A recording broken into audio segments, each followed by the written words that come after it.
It's awesome to help a client hit a PR, but who cares if you're miserable outside the gym? If clients want to talk about stuff they're going through, I try to be open to talk to them about that. What keeps you from crashing out, getting off your diet is just, you need to get some stuff off your chest, and I'm just there to listen.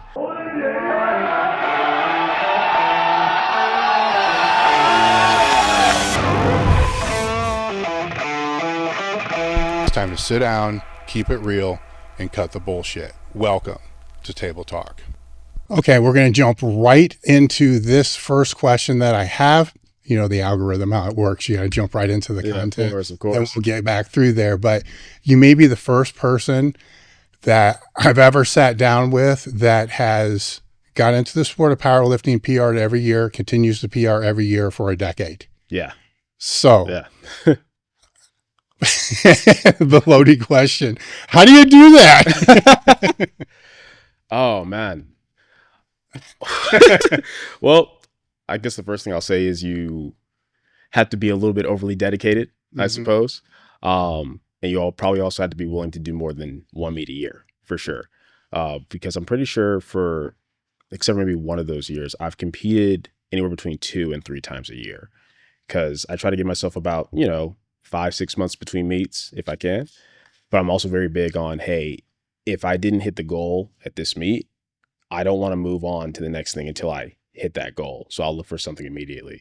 Even for this past year where I hit my 10-year anniversary, I competed in November at a meet called SPD Austin and fell short of appearing on the total. Would have been only by 2.5 kg, but fell short of it because of my third deadlift. I blacked out, which was the first time it's ever happened to me in all 10 years of powerlifting.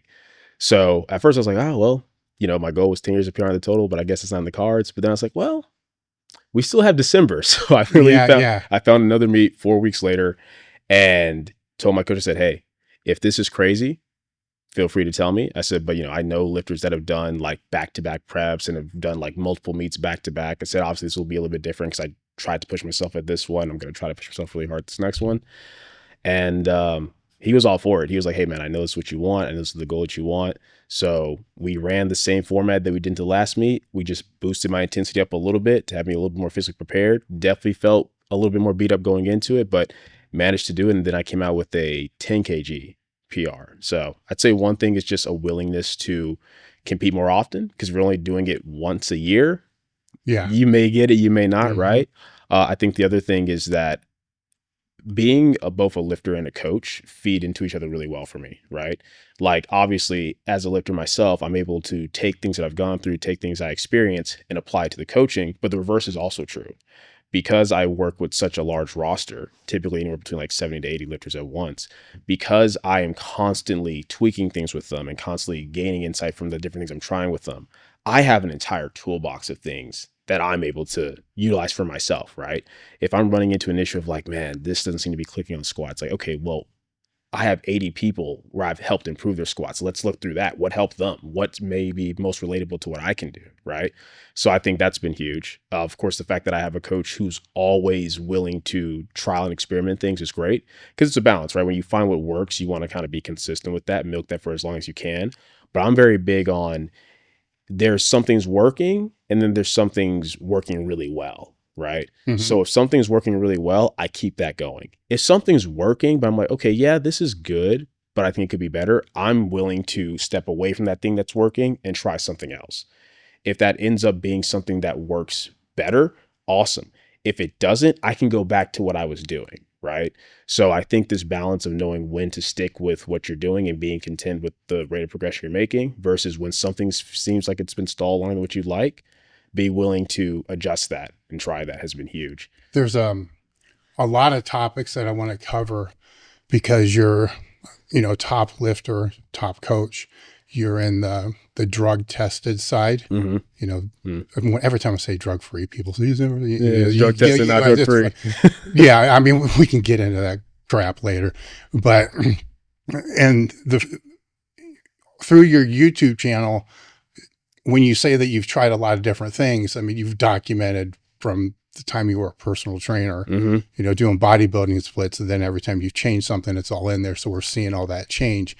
And with a large roster of athletes, then there's the 2 online things, the Powerlifting Now. Yeah. Right. And Strength Now. Yes. And then Strength Now. Yes. Which also maybe not give you as much data because it's not, the on personal one-to-one type thing, right? But there's still data points. So Absolutely. there's a lot of data points to be able to go through there. So I want to provide a little bit more context with your origin story before getting into the weeds, with the programming, which is really, I want to do that the most. So you were an MMA, I believe, right? Mm-hmm. So mixed martial arts was what got you into weight training. Yes. So correct. Calisthenic type stuff first. Yeah. So from age 11 to 17, I was just doing calisthenic stuff. My dad went to graduate from West Point, was in the military, just retired from being a firefighter. He's also a pastor. So he's very big on having a strong body to protect your mind, right? So he got me into bodyweight calisthenics at a very young age. Did that from age 11 to 17. And I played different sports growing up. I ran track for a little bit, played basketball for a little bit, football for a little bit. But boxing and MMA is what I really enjoyed. Mm-hmm. Like when I kind of got into that and started doing more of that, even just stuff like, just going in the backyard, sparring with friends, things of that nature. I really enjoyed that. So for the longest time, I actually, funnily enough, was like, oh, why would I go lift weights? Why would I pay for a gym when I can do my workout at home with calisthenics? Or I can go to the park and, do pull-ups on the monkey bars, whatever it may be.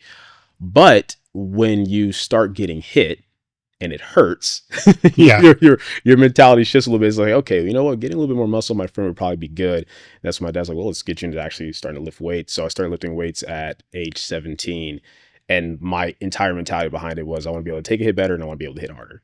That's the only reason I even started lifting weights in the first place. So you're essentially doing every machine that's in the gym and every exercise that you can think of every single day. Yes, quite literally. And funnily enough, it gave me a really good foundation, but also eventually led to problems is that I was doing like full body style training like 3 times a week, right? And it'd be this thing where it wouldn't be like, okay, here's one chest movement, here's one leg movement, here's one, back movement. I would start with that. But whenever I would discover something new, I would just add it in. Mm-hmm, so it's like, okay, I'm bench pressing. Oh, I like this chest press. Oh, I like this incline chest press. Oh, I squatted. Oh, now I want to do leg press. Oh, now I want to do this leg extension. Oh, now I want to do this hack squat. And I'm just doing all of these different movements with, the basic stretch of like, 3 sets of 10 on everything. Yeah. Didn't matter what it was. That's what I was doing. And funnily enough, I think that actually did pay off for me in a lot of ways long-term in terms of just my durability. But as far as performance, once I got past those initial beginner gain phases, I quickly started to realize like, I'm probably doing too much. I'll never forget, I was maybe 2 years into it at this point, and I could not get past like a 305 bench press. Every time I try it, I couldn't get past it. And I couldn't figure out what was going on. And I was working on my friend Clayton, and I'll never forget him being like, well, do you think it might be because you're doing too many like chest movements? I'm like, well, what do you mean? I always bench first. Like that was my mentality. Yeah. And he's like, yeah, but like you bench and then you do weighted dips and then you chest press and then you do the incline machine. Like he's naming all these things. He's like maybe if you just cut a couple of those things out, you'll be more recovered and you'll, crazy thought, right? You'll be more recovered and then you'll go and then you'll be able to bench it. So I was like, okay, whatever. I'm only try whatever, right? So literally just took a week, cut a few of those movements out, and then I benched 315. What usually when I hear that exact sticking point, I normally will come back and ask, did you try 310? Right? Because 315 3 plates. Right. You know what I'm saying? So right. you got quarter of the dime. Right. Right. And it's like, oh man, I don't want to put a 5 and a 2. You know what I'm saying? Like, I want the other, so then you just jump to the plate, then you just keep missing the plate. Right. Because percentage wise, it's a bigger jump. Right. Was there some of that as well? Or were you trying to no, because I actually tried 310 first. Like, so it's funny, even though once again, because my background was in like calisthenics, even when I started lifting weights, I didn't really start diving into a lot of like the online content, the bodybuilding forms, stuff like that until a little bit later. So my mentality wasn't built around that type of culture. My mentality was just like, it's the calisthenic background. Hey, you've only ever done 50 push-ups, try to do 51. Mm-hmm, right? So I applied the same thing with weights. Like, oh, hey, you hit 300 last time, hit 305. You tried 305 last time, hit 310. The idea of like, but it's 3 plates wasn't really like a thing to me yet in that regard. I didn't understand like the value of it. It's like, it's a 5-pound difference. Who cares, right? Yeah. That's kind of where my mentality you do after you put 3 plates. Yeah, absolutely. Yeah. So it looks really cool, right? Yeah, exactly. So yeah, it just so happened to be that based upon how the last one felt that day, I was just like, oh my gosh, I feel amazing. Like I think I can do like 315 instead of the 310. Then when I put the 3 plates on, I think it's the first time where I was like, oh, this looks cool. This looks nice. Yeah. So what played into your decision of getting a degree in exercise science? No, kinesiology. Yeah. So my first couple years in college, I was actually an engineer major. I've always been really good with math, science in general. And I didn't really know. You decided to go to kinesiology. No, not at all. Not at all. Wait a minute. Yeah, it leads into it. So basically for me, so I guess I just started like in high school. So in high school, I did really well with everything. I was an all-A student and I enjoyed everything. I liked writing. I enjoyed English. I liked learning about history. I did very well with math and science. So I didn't really know what I wanted to do or go into because most of the time they tell you, oh, whatever you're good at, that's what you go into. So for me, I'm like, well, I'm kind of doing pretty well with everything. So I was like, so what do you choose, right? Yeah. But then then you realize I was like, oh, well, what makes the most money, right? Like that just makes sense. What makes the most money? So for me, it's like, okay, well, engineers make good money. Let me go into that.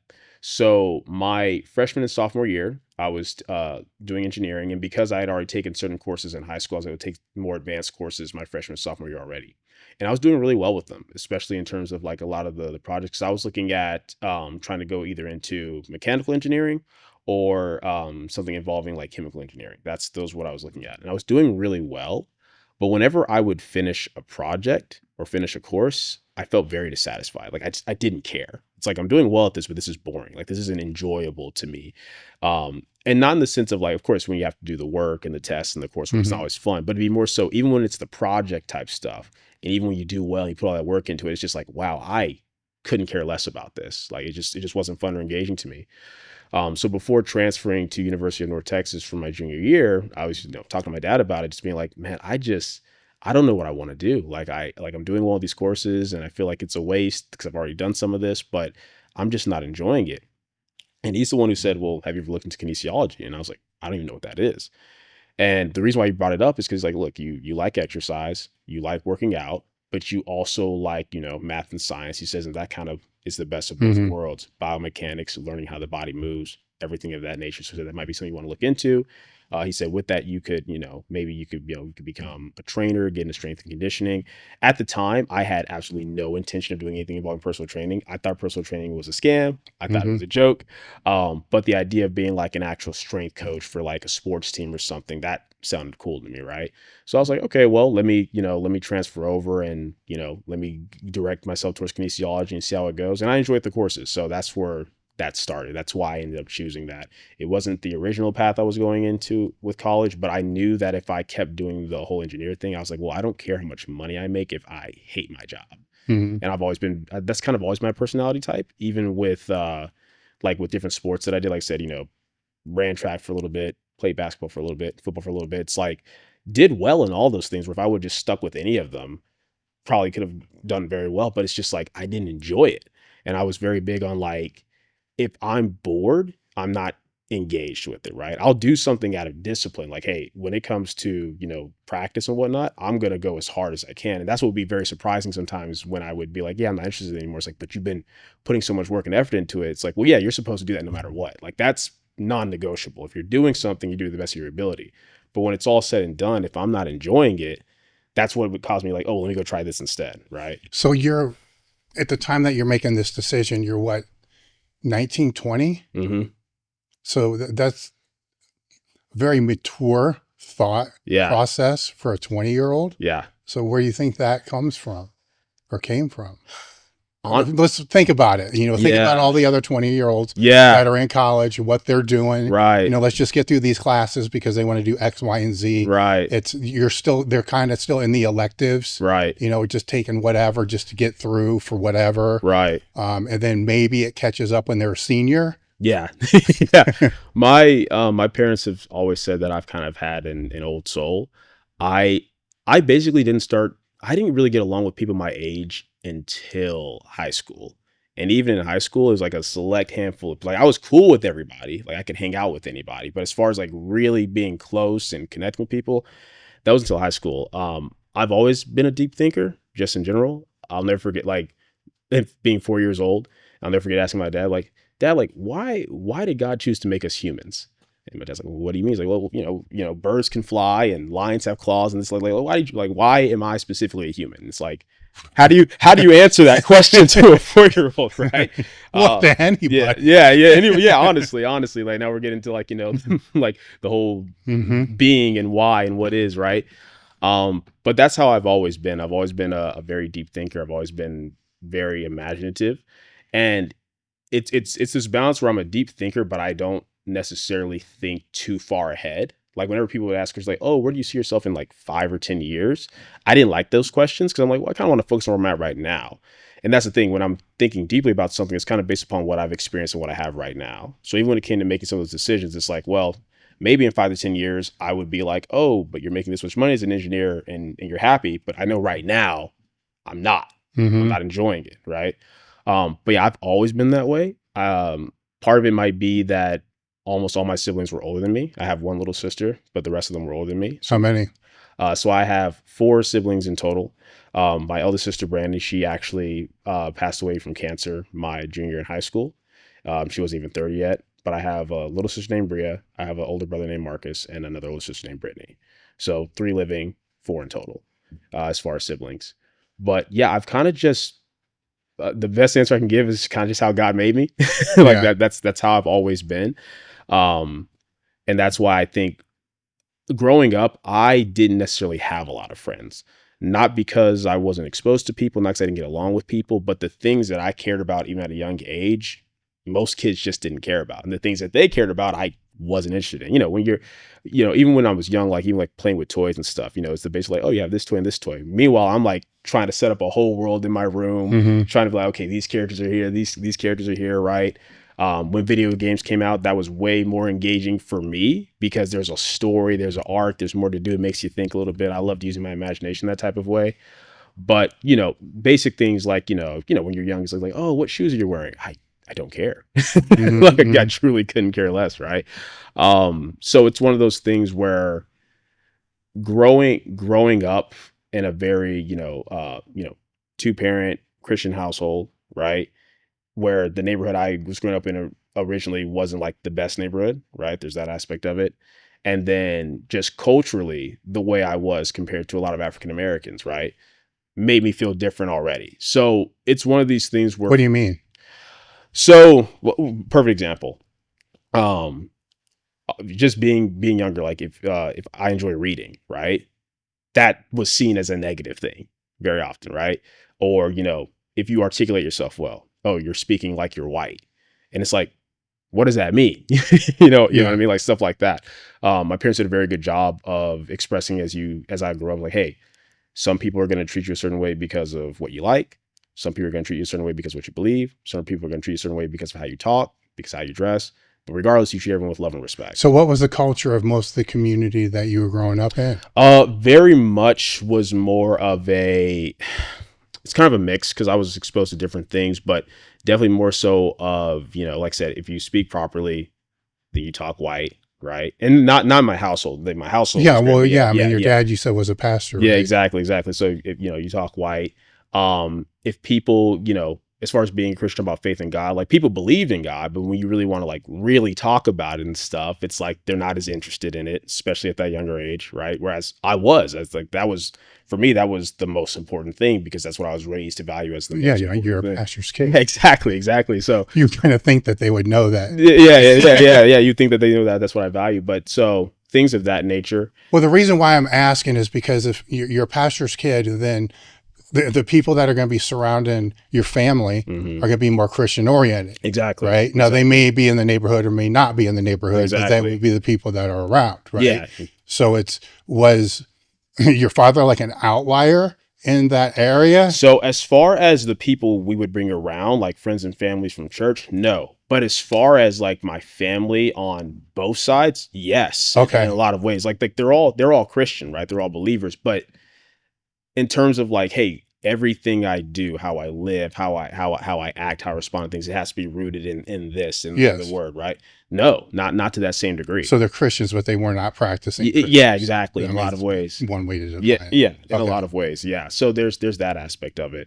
And then, like I said, just the fact that even the Christianity aside, the things that I was interested in, the things that I cared about were things that maybe I was like, the best way to put it is people say like, oh, you're too young to worry about that right now. Right. Mm-hmm. So just due to that growing up, I didn't like have a whole lot of close friends in that way. And I remember being young, like parents I just want friends. I want like-minded friends, but I want friends where I can be myself. Right. Because that's one thing, you know, a lot of people might be in that similar background where they try to kind of change themselves a little bit, Mm-hmm. conform to other. That's not me. It's just, it wasn't even in me to do it. Like the idea of like, well, even at the young age, they did like, well, if I had to pretend to be something that I'm not, like, I don't want to be around those people. Right. So that's kind of like how my mentality always was. But of course, thankfully, as you get older, you know, as you become like, you know, a teenager, and then, you know, a young adult, you start to meet people who might be more like-minded because their maturity levels start to kind of get to where yours has been. But then also you get to see the benefits of, okay, yeah, no, the way I'm living life is good because I'm seeing where that guy's ending up. I'm seeing where she's ending up. And I don't want to be in either of those positions. Right. Yeah. So yeah, that's the kind of long-winded answer of that's just kind of how I've always been. So when did the powerlifting enter the picture? Was it while you were in college? Yes, primarily. So I first got it before the change of the major. No, that was after. So my first exposure to powerlifting was technically in high school. So, like I said, so in high school, since I was focusing more on like trying to like get involved like in boxing and MMA, there was no boxing or MMA like at my high school, right? So you had to do that through other things. But what I often did was when I was doing my weight training, I would do it like in the barnyard with the football players. The football coaches allowed me to like to train with the football players, stuff like that. Coach Paul was his name, and he's the one who at one point said like, hey man, like you're really strong for your body and whatnot. Like you should get involved in powerlifting. I was like, oh, what's powerlifting? It's like, oh, you do squat, bench, and deadlift. And, it's just about the best total. So that was appealing to me. I was like, okay, that sounds kind of cool. I wasn't deadlifting at the time, right? I was like, oh, well, I don't really know how to deadlift. Like, oh, we'll teach you that. He said, hey, come to the first practice and we'll show you how everything goes. So I laugh every time I tell this story. So I go to the first practice. I go into the locker room.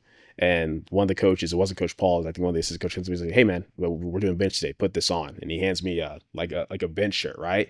I had This Texas? Yes. Okay. Yes. So Texas high school power. Okay. Yep. I have no clue what equipped this. He's like, put the shirt on. So I was like, okay. And then he just leaves. That's all he says. So I'm looking at him like, oh, it's a different material. But I'm thinking it's just a shirt. It took me like 20 minutes to try to get that thing on by myself. I had no clue what was going on. I was like, yo, is this too small? Is this too tight? And when he finally comes back in, he's like, hey man, what's taking you so long? I was like, this took me forever to get on. Like, is this too small or too tight? He's like, no, that's a bench shirt. Like, it's going to help you bench more. The moment he said that, I was like, oh, I'm not interested in this. I took it off of me. I was like, because in my mind, the way I perceived it, because not knowing anything about powerlifting, is like, oh, it helps you bench more. I'm like, I don't want to do that. Like I want to bench what I can bench, right? So after that, I had a completely negative view of what powerlifting was. I had zero interest in it. But then after I transferred to University of North Texas for my junior year in college, I was working out a lot in the rec center. And that was actually one of the 4 jobs I was doing in college was I became a head supervisor of the weight room in the rec center. So I was working out very often. And there was these 2 guys, a guy named Eddie and a guy named Taskin. And I would always see them squatting and deadlifting together. And they were so strong on squat and deadlift. Like I was benching more than them, but they were squatting and deadlift way more than me. So at one point I just walked in and said, hey guys, I said, my name's Marcellus. I said, sorry, this is weird, but like you guys are really strong. Like looking at you, you look like you're like, what, like 150, 160. They seemed like they were around what I was weighing at the time. I was like, you guys are really strong. Like, can you show me like how you guys are strong on squat and deadlift? And they kind of look at each other. And then Eddie looks at me, he's like, we'll help you with squat and deadlift if you help us with bench. And I was like, oh, deal. Absolutely. So I started working out with them. And that's when they told me, hey man, so we're looking to try to start like a powerlifting organization for University of North Texas. And the moment they said they could see it on my face, I was like, nah, I'm good, man. I don't want to do it. They're like, bro, why not? This is literally what we do. I was like, nah, man, I'm not with the whole like putting the bench shirt on and all that kind of stuff. They're like, oh no, it's raw. Because it was 2015. They're like, no, like there's raw now. And I was like, oh, what does that mean? It's like you don't have to use any equipment. They said if you want to use equipment, you can use like a belt and knee sleeves, but it's not like wraps. It's not like a bench shirt. So I was like, okay, I guess we'd be interested. So I went to like the first meeting because like the organization was like trying to like get started in the first place. Went to the first meeting. It sounded really cool. I think this was in like September. And the first meet they were already pacing for was November. So I did like a quick 8-week program that Eddie wrote up for me and competed my first meet in 2015. But I loved it. It was a lot of fun. Like just one, coming from a background where, like I said, with calisthenics, I was doing that by myself. And then when I was lifting weights, I would typically maybe work out with one friend if they were down to, or I was helping a lot of my friends get into working out. But for the most part, I was working out by myself, especially at this point in college, just because different class schedules and stuff. So to just have a group of people that I got to work out with and we were pushing each other, that's a lot of fun. Like, you know, if you see them hit a PR, it makes you want to hit a PR and you're pushing each other in that way. So I really enjoyed that. But beyond that, when I did my first meet, oh, I was hooked. Like, What about it? So for me, I think it's the fact that, like, so the way that my brain kind of works is I feel like I'm always thinking about 1,000 different things all the time. Like, it's very hard to feel fully present. Like, even right now, as we're having this conversation, even though like I'm talking, engaging, I'm thinking about like so many other things right now at the same time. And one of the few things that helped me with that was when I would be like, you know, if I'm sparring for something like boxing or MMA, because when if you're fighting somebody, right? Yeah, you got to focus. You got to focus. The only thing you're supposed to, you know, get hit, not get hit. And what I enjoyed about powerlifting is it's one of the few things, especially the squat, where I felt that too. Because it's like, even before you're under the barbell, when you're just, you know, in your flight, you're watching everybody else do it. You're visualizing, you're mentally preparing, like, okay, I got to get this. I've put all this time, all this months, all this repetition. Like, I'm completely locked into just that moment, right? I'm not thinking about anything else. So I like the fact that it forces me to focus all my mental energy as well as physical energy into it.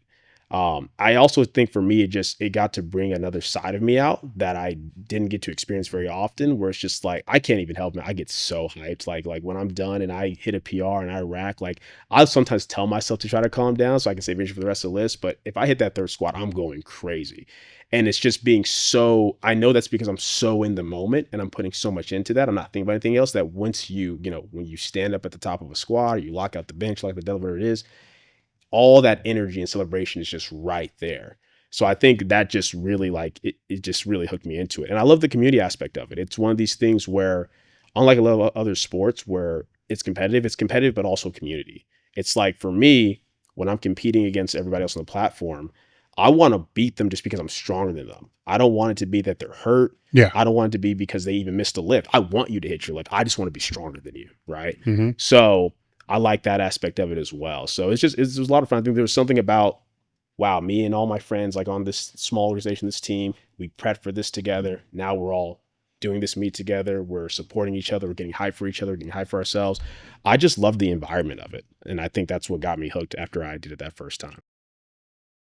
Just to clarify something real quick, sleep is important. We get that. A friend of mine recommended that I check out the ChiliPad. For a few years, I've been using the ChiliPad, and the ChiliPad 2.0 by Sleep Me.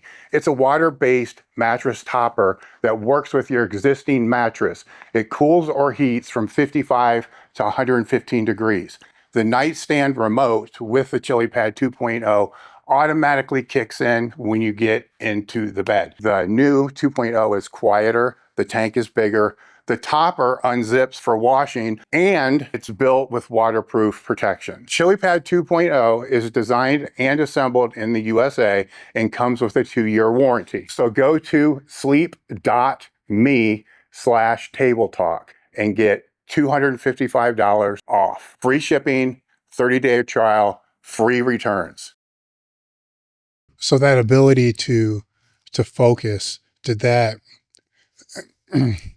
it would have had to have been in place, or stay on a scale of 1 to 10, like a 5 or a 6 while you were training for it, when the weights get heavier, right?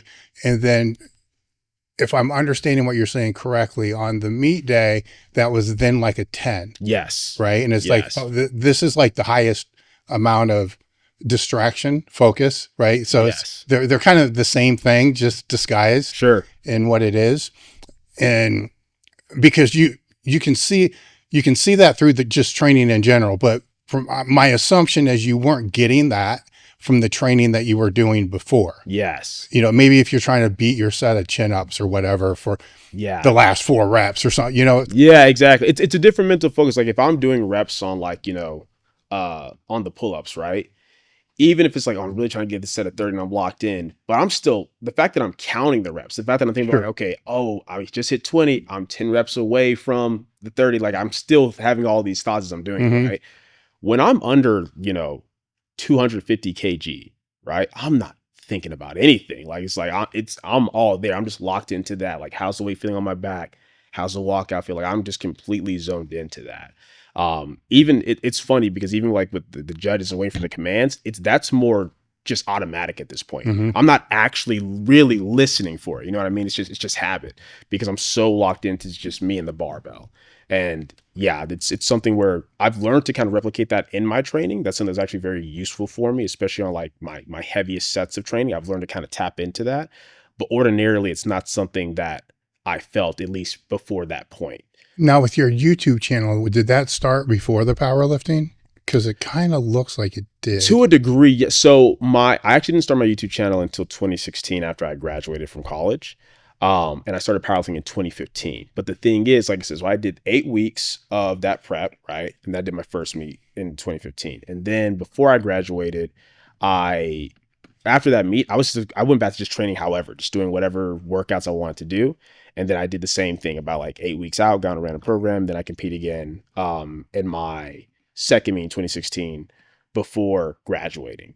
So when the YouTube channel started, my focus was still kind of like just general strength training and hypertrophy as a whole. I was trying to get stronger. I was still doing squat, bench, and deadlift, but I wasn't like fully locked into powerlifting specific training. My identity as a lifter wasn't like, oh, I'm a power lifter. I love powerlifting. I enjoy doing the meets, but I still like training the way that I want to train and doing all these different things like, oh, 3 times a week, oh, push, pull legs, upper, lower, whatever.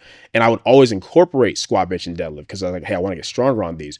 But it wasn't a thing yet where like, oh, my main priority is just getting stronger on these. So why did you start the channel? I started the channel because pretty much in my senior year in high school, I started getting a lot of my friends like into working out. And this is also kind of where the seeds of personal training were planted, if you will. Because I knew what working out did for me in terms of just mental confidence, how I felt physically, just everything being better. So a lot of my friends who were maybe dealing with stuff like, self-doubt, or they weren't very, confident in themselves as a whole, or they just wanted to lose some weight, whatever, I started helping them where I say, come work out with me. Like, it's fun. You'll enjoy it. It's like, I could describe it to someone it's like a video game. You keep leveling up, right? That's why I would describe it to some of my friends who weren't as athletic or didn't have an athletic background. So I was helping them and I was able to explain things to them in a way that was really simple and easy for them to understand, right? Because they would maybe watch a YouTube video or they would try to look something up and it just felt very complicated to them. And I was able to break things down in a way that kind of made sense to them. And then in college, like I said, that's when while I was in college, I got certified as a personal trainer through my job as a head weight room supervisor. Because if you're a weight room supervisor and you're doing well, they'll pay for you to be a personal trainer. That's something you're interested in. And at this point, it's like, okay, I watch a lot of YouTube videos, constantly consuming content, whether it's bodybuilding.com, whatever. I'm looking at every study I can get my hands on, especially while in university, because you get this free access to them. I was really into it. And it became this thing where oftentimes, even when I was doing the weight room job, not even personal training, people would come up and ask questions and I would be able to answer them very easily.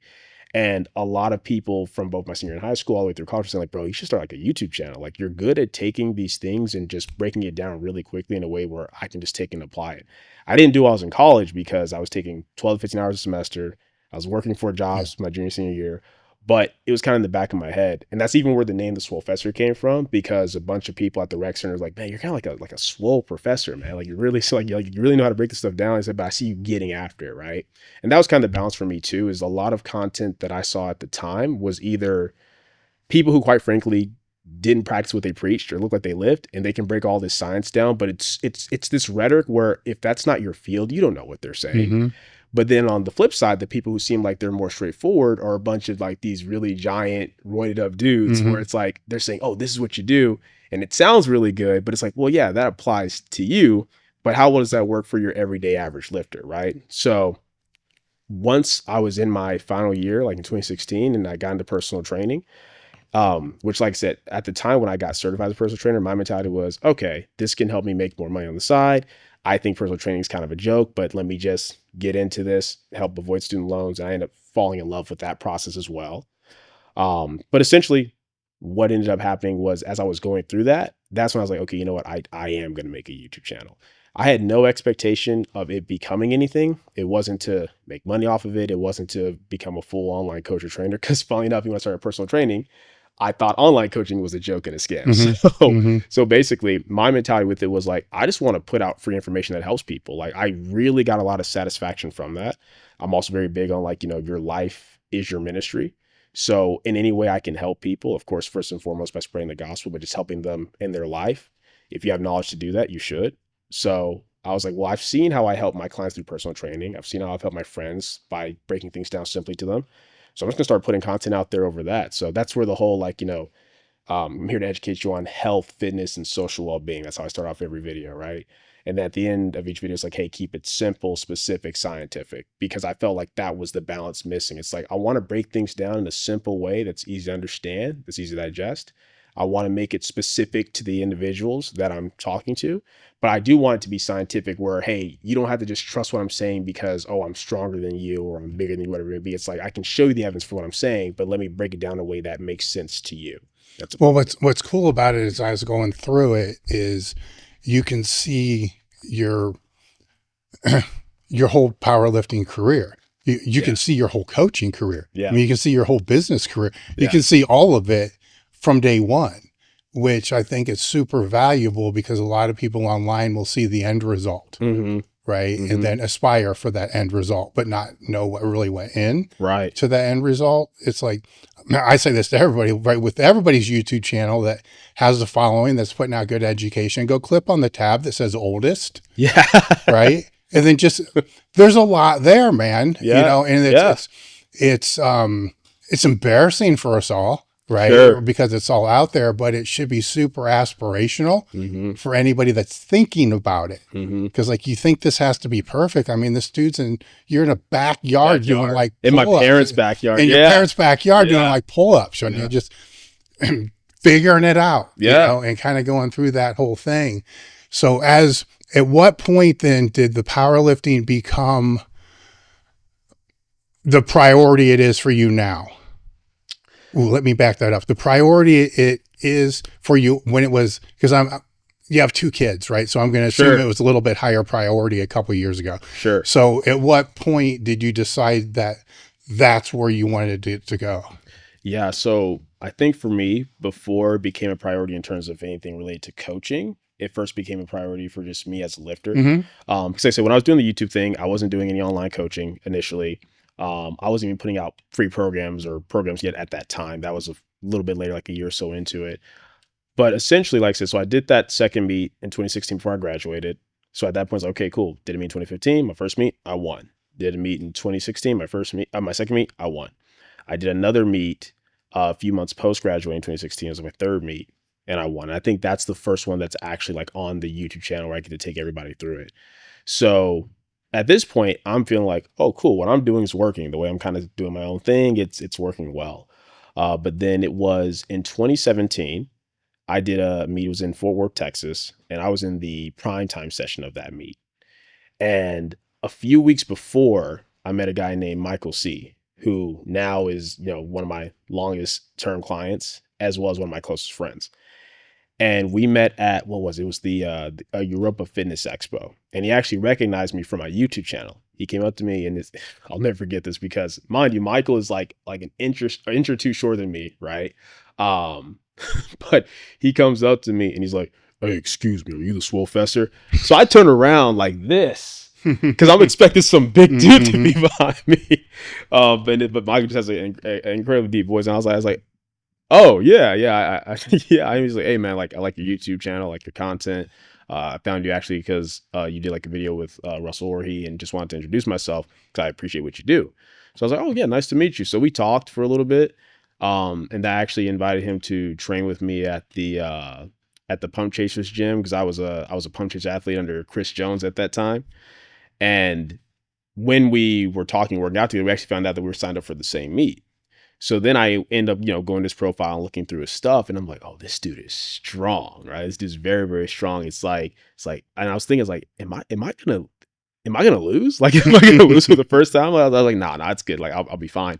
But long story short, we did that meet, and I did lose. It was my first time. I got second, but it was my first. To me, if you don't get first, right? So it was my first time getting second place, and I was like, nah, I don't like this. Like this can't go down. So that's why I decided, okay, I need to actually get a coach.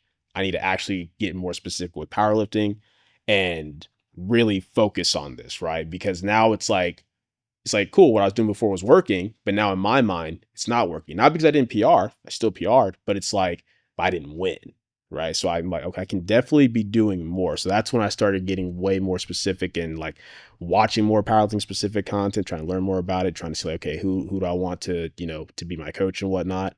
So that was kind of when it first started as an athlete, was like 2017 going into 2018. That's when I really decided that I wanted to lock into that aspect. So how did your training change at that time? Because now you're asking somebody to help you. Yeah. Right. So it's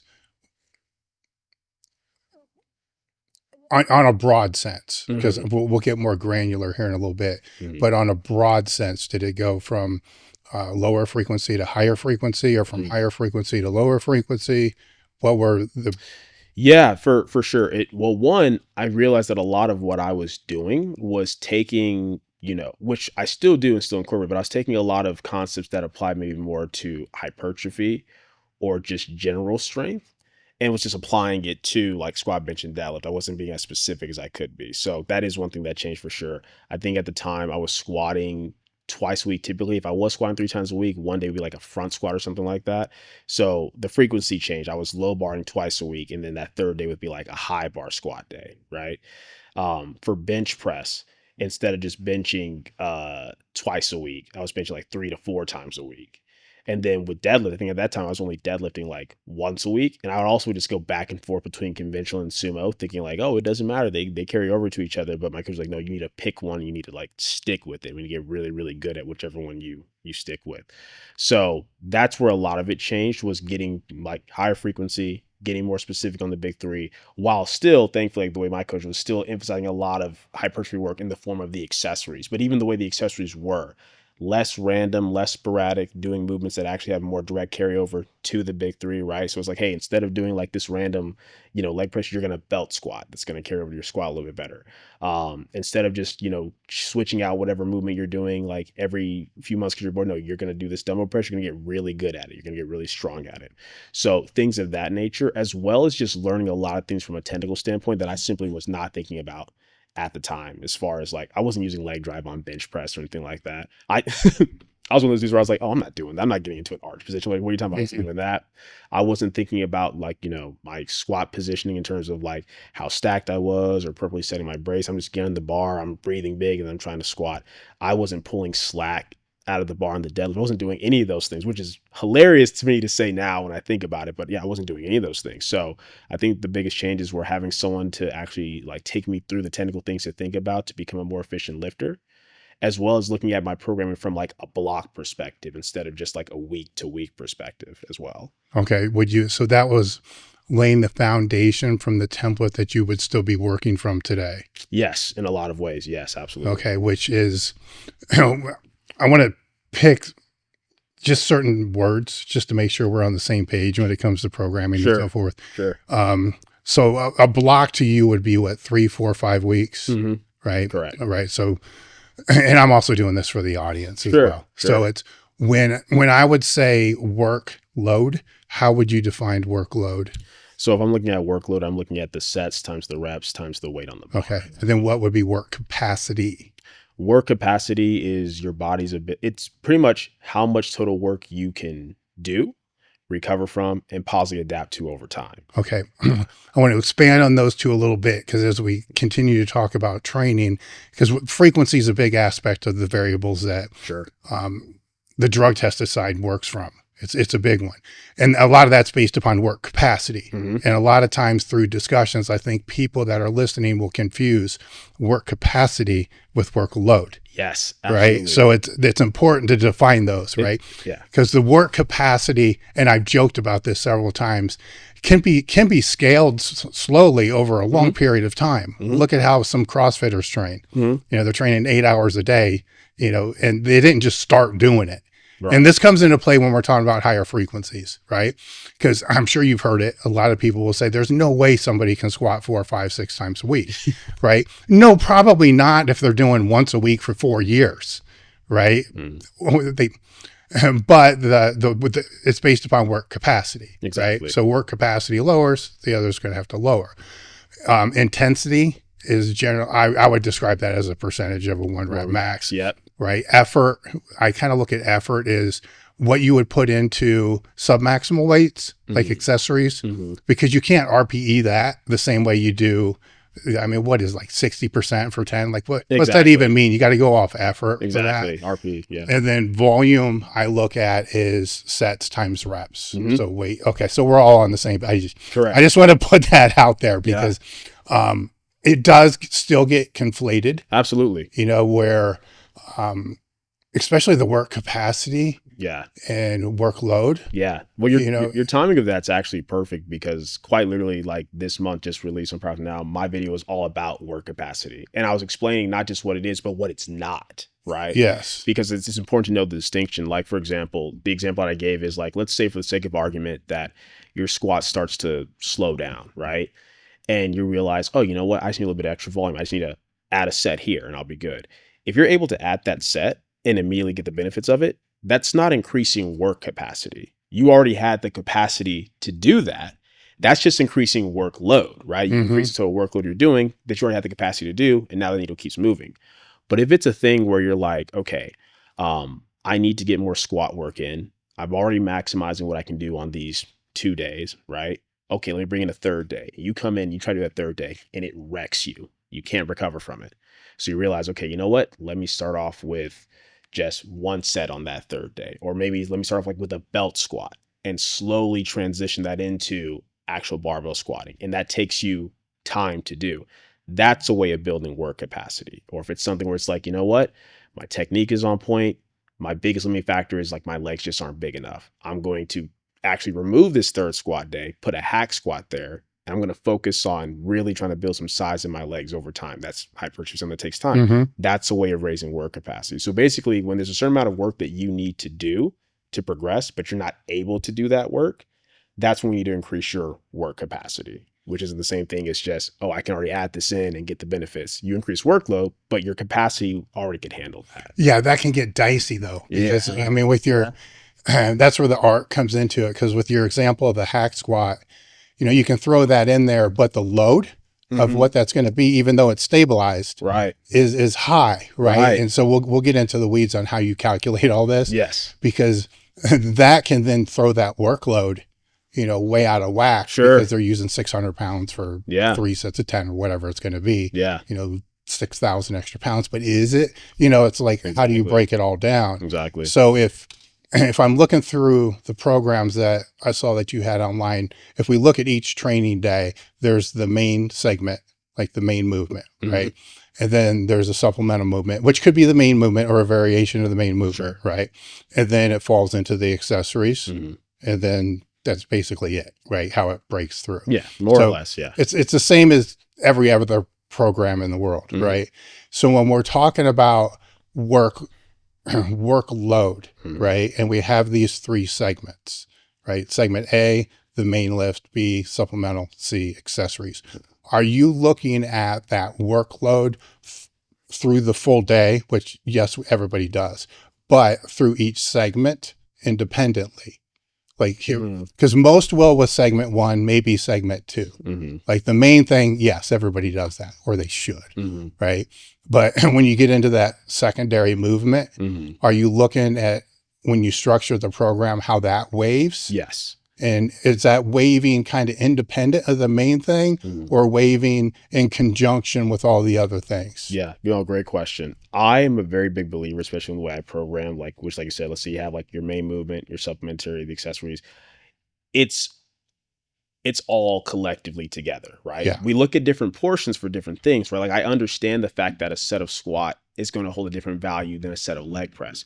But everything that I do with the accessory work, it's all built into conjunction of how does this all feed into the big 3 and how does the big 3 feed into this? I don't view it as separate. And I actually think that's a mistake that a lot of coaches on the tested side made before when I first started coming into it, because a lot of coaches wouldn't even necessarily assign accessory work. They just be like, oh, go get a pump or whatever, right?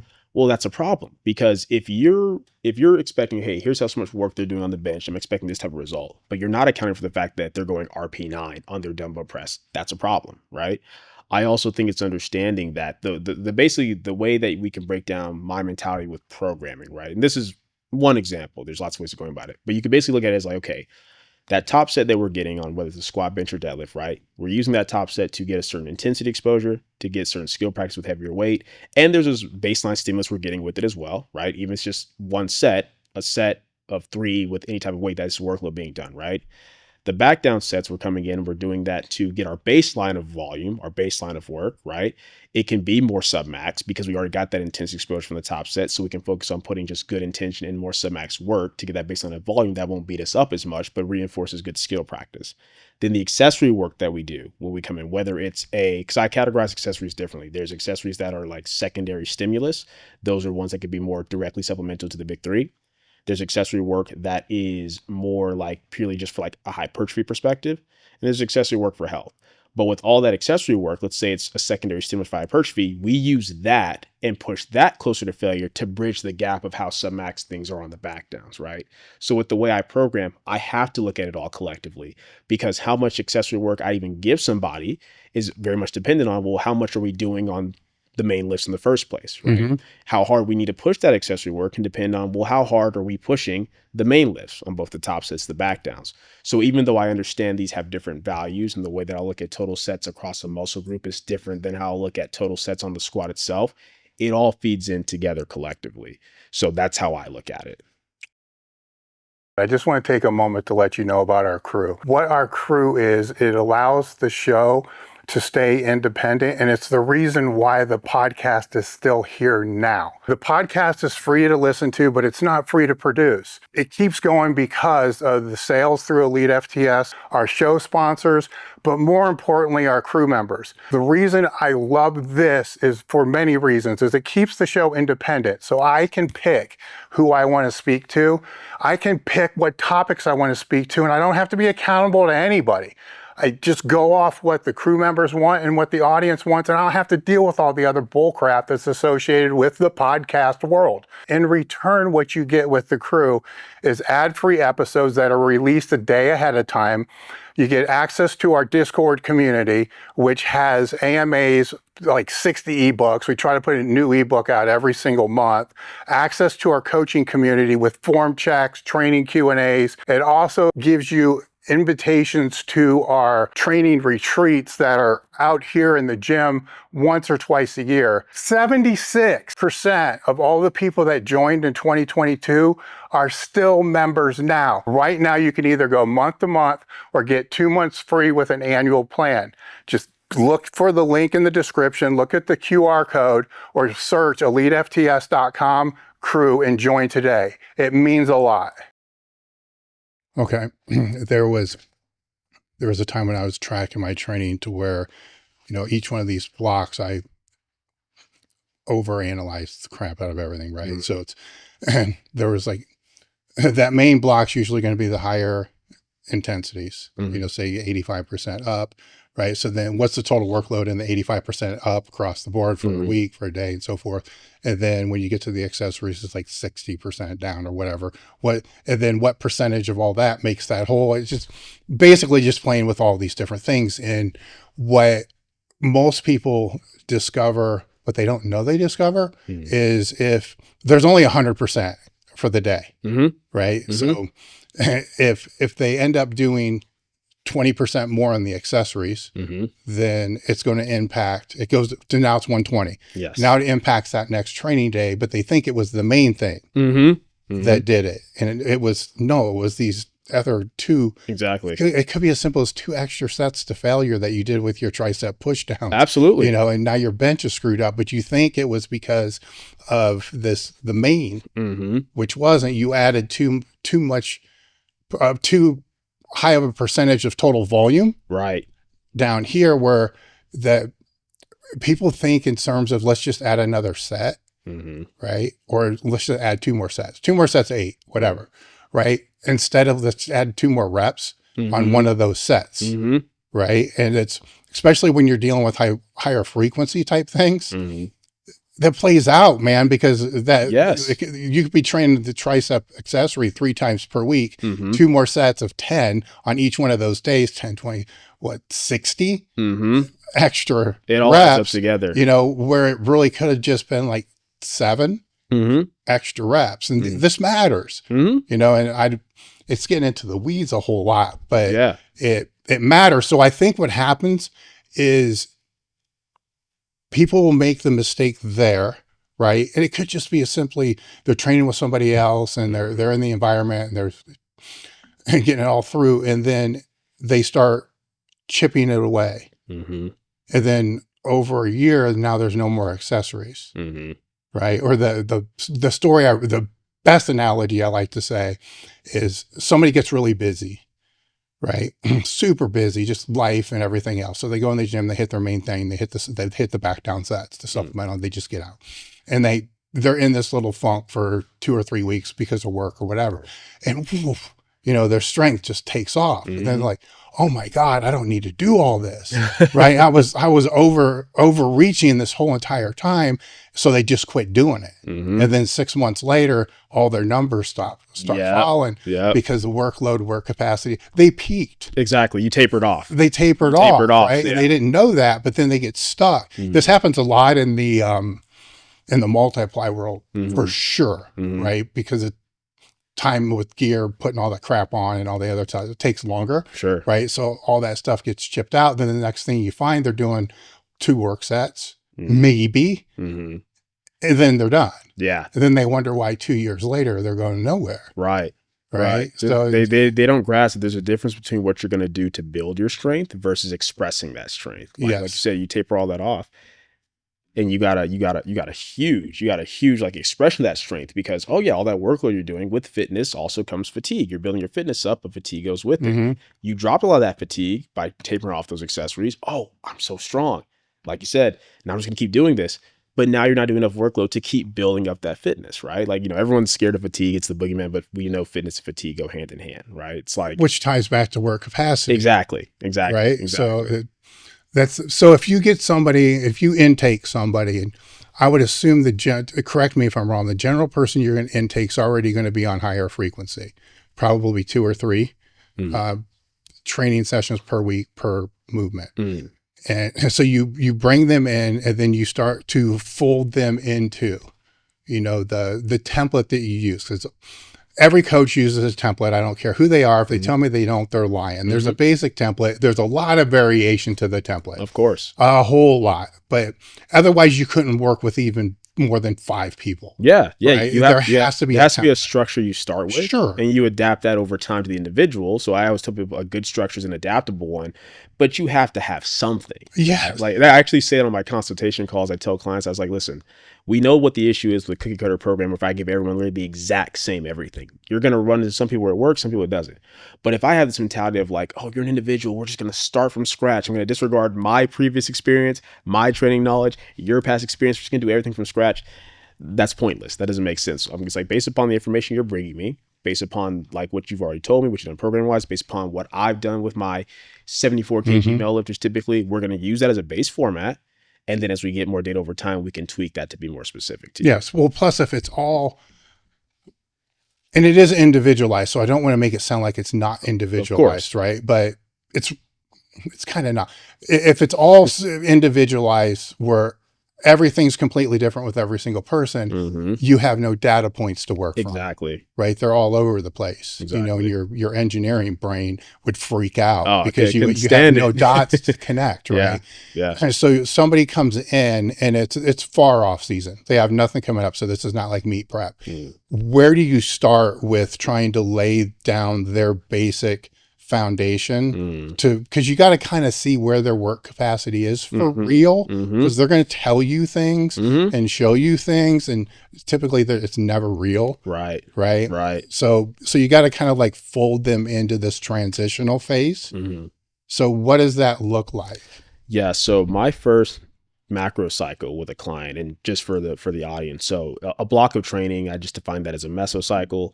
A week of training within that block is a microcycle. Several blocks that lead to an endpoint is the macro cycle, the training cycle. So my first macro cycle with a client is typically 3 to 4 blocks. And I call it like their base building phase, not beginner phase, but it's more so, okay, based off the information you've given me, based upon what I think makes sense, based upon your questionnaire and our consultation call, I'm going to create a training cycle that's going to basically show me where you're at and what you can handle, right? Oftentimes during that phase, they may actually still get stronger, but I care a little bit less about that in terms of their 1 rep max going up and more about just like, I want to see where you're at and what you can do right now. So that way, from that information, I know what to tweak. I know, okay, you know, we need more here or we need less here. What do you mean by what you can do now? Define that more. Yeah. So for example, let's just say their first macro cycle is like, let's say that we do triples on their first block, doubles the second block, and then singles on the third block, right?